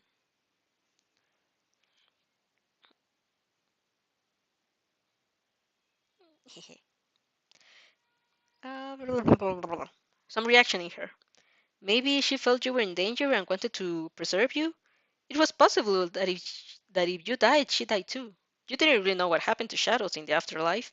Maybe it was like Naruto or Kurama. One had to keep the other alive in order to survive himself. Did it mean you could strike some sort of deal with her and lend me your power kind of deal? You didn't particularly trust her. Actually, you didn't trust her at all. You were sure the moment she managed to become independent, she would leave you to die without a second thought. But you also couldn't deny having a beneficial agreement with her would give you a boost of power that was extremely tempting. You would be able to do your wish experiments and detach only part of your mold into another object, and you would be able to fight without having constantly worry about her escaping, and maybe, if you reach an actual understanding, you could even let her go willing to relay messages or working at decoy in a fight. Not only that, but learning how to sever her links to your body would perhaps teach you how to sever the links of others too. There was too tempting an idea to let it go. You could only imagine the utter chaos on the battlefield if any enemy later your gaze upon felt her shadow turn away from them. They would feel weakened and maybe they knocked out, forced to follow their shadows like headless chicken in order not to die as they progress more and more faint. It would be pure madness. And if you let out your mind wander, then what about moving through other shadows? When you hid in your shadows, you technically became it. If you managed to form a connection that someone else's, you could move into you could move it, for example, and reappear behind them. That would be amazing. They wouldn't be able to run from you. You would always be a step behind them. All the possibilities are enough to make your head spin. You really want to try them out, and you're willing to run a risk in order to do so. So you try to contact your shadow, and you find you don't know how. Hello? Your voice rings inside your own mind. I'm King Athena. I'm searching for my shadow. Can you hear me? No answer. I would like to have a talk with you. I think we have many things to discuss. We could have a mutual beneficial agreement. Complete silence. Maybe she can't hear you, or maybe she doesn't want to do anything with you. You can try and entice her with promises. If you answer, I'll let you go for a walk. But you know she would never come back from that walk, and you don't mind to have promises you won't keep. That's very rude. With a vexed sigh, you decide to let it go for the moment and try it again another day. It doesn't matter how deeply she wants to ignore you, you'll get to her. On one way or another, you'll become stronger. That's a promise you'll know you'll keep. You did battle training with all might? So passionate! Inasa's voice blurs through the speakers of your phone. Luckily, you're used to it by now, or you could or you could risk going deaf. Yes, you know, it was very enlightening. And who did you fight? How was it? You won, right? I did. It was. Oh, I knew it. You're so full of passion, Athena-chan. You vaguely think that Inasa's obsession with passion kind of reminds you of Karishima's with mindless, with manliness. Why are your friends like this? They'll have some sort of catchphrase. Bakugo's probably die. And yours? You decidedly and correctly think lovely an impressive amount of times during the day. I fought together with a classmate of mine, Ujiro Mashiro. It's a very nice and talented in hand-to-hand combat. Great, and who did you win against? Just stop. This is an important moment. It's a blessing in disguise you ended up facing Todoroki. Sure, it has been very difficult, and your fingers are still trembling in the displeasing warmth of frostbite, but Todoroki had been a gentleman. More or less. Knowing that he gave up on winning, although he could have, in order to not injure you seriously, although he could have, he must have taken a win in Leeson points in Nasa's book. The reason he hated Todoroki was because he saw in his father's spitting image, cold and uncaring, only interested in moving forward regardless of the cost. Definitely not a hero.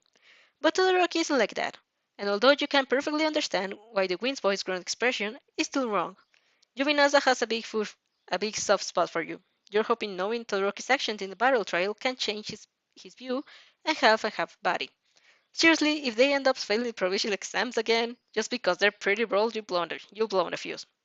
I was against two classmates, your voice said. Shoji Meso and Todoroki Shoto. You can clearly hear the sharp intake of his friend on the other call, but you pretend you don't. You shouldn't technically know of Inasa and Todoroki conflict. He never told you the name of the person who gave him a change of his mind about UA. I see. Hold on.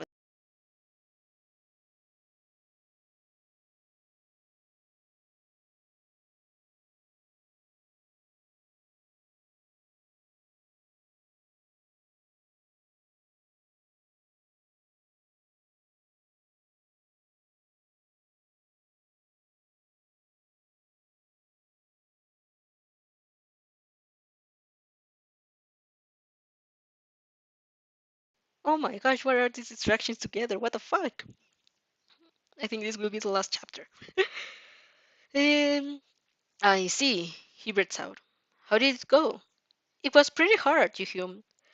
Ojiro-san and I were the villains. We had a bomb to guard and had to stay inside the building waiting for the heroes to come.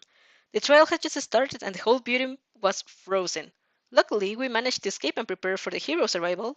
Only Todoroki-san came. Awfully confident, Innocent mutters. You pretend not to hear him. We managed to take him by surprise, but he erected an ice wall and I got stuck with him on one side while Ojiro-san was on the other. I had a tape with me to capture him, so I tried to do that, but I had to lose control over his shadow and we fought for a few minutes. It was more of a brawl than anything. Then he froze my arms. He did what? Inasa's outstretched voice is loud. You memorably defeated. I was scared for a second. You admit quietly, although it's not true. You always knew Todoroki wouldn't actually endure you. I wanted to give it all like I was doing, but if he manifested his grip on my arms, I could get seriously affected. Of course you could, Inasa cried angrily. Oh, what in the chin? I will kill him. Then he stopped. You cut him off, a smile dancing on his lips. He didn't want to hurt me. He left his arms as soon as I couldn't still move them, so I grabbed the tape around his neck. A hint of smugness caught your voice. I captured him. Inasa stays silent for a second. You can just picture him blinking, obviously under the spurred notion that the same boy he met at exam is capable of use of basic human decency. Wait, you won against him? I did. I mean, Ojiro-san and I did. And what about your arms? Todoroki-san warmed them up after he lost. Apparently his power is both ice and fire. The circulation started again and, well, it was pretty tired, so I passed out, but nothing actually bad. I see. For a long time there's silence. You know you can't be enough to change his opinion, but it's enough to make him doubt. The doubt is all you need for now. You have months to tell him the lost stories of Todoroki's gradual character growth.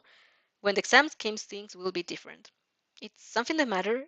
You ask, just to keep up an appearance. No, he replies. Nothing. Sorry, Athena-chan. No worries. How did your date go instead? Immediately, passion colors his voice. Amazing! A smile climbs on your lips as you let him talk. You. Hello, is anyone home? I just wanted to talk. Your shadow blasting the I don't give a fuck through your mind. And I don't give a fuck. Nope, lol. Okay, so. Oh, this was going to be a great. But, anyways, we advanced very nice chapters. We are already on the 23rd chapter, and I think this is the fourth stream reading. I feel like I'm reading like a lot from this. So, anyways, as I said, I'm going to leave this here.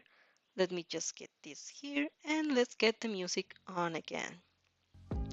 Well, as always, thank you so much for being here with me and watch this at your time. If you want to do this on live with me, there's always the option of subscribing and turn on the notification bell. With that more said, again, everything will be on my. I just forgot how to talk. My voice is so tired right now. As always, the links of this story will be on the description below if you want to read it on your own pace and not with me. With that all said, let's end this here and we will be seeing each other hopefully next week. And if not, we'll be seeing, we'll see. With that all said, thank you so much and see you on the next time. Mwah, kisses and bye.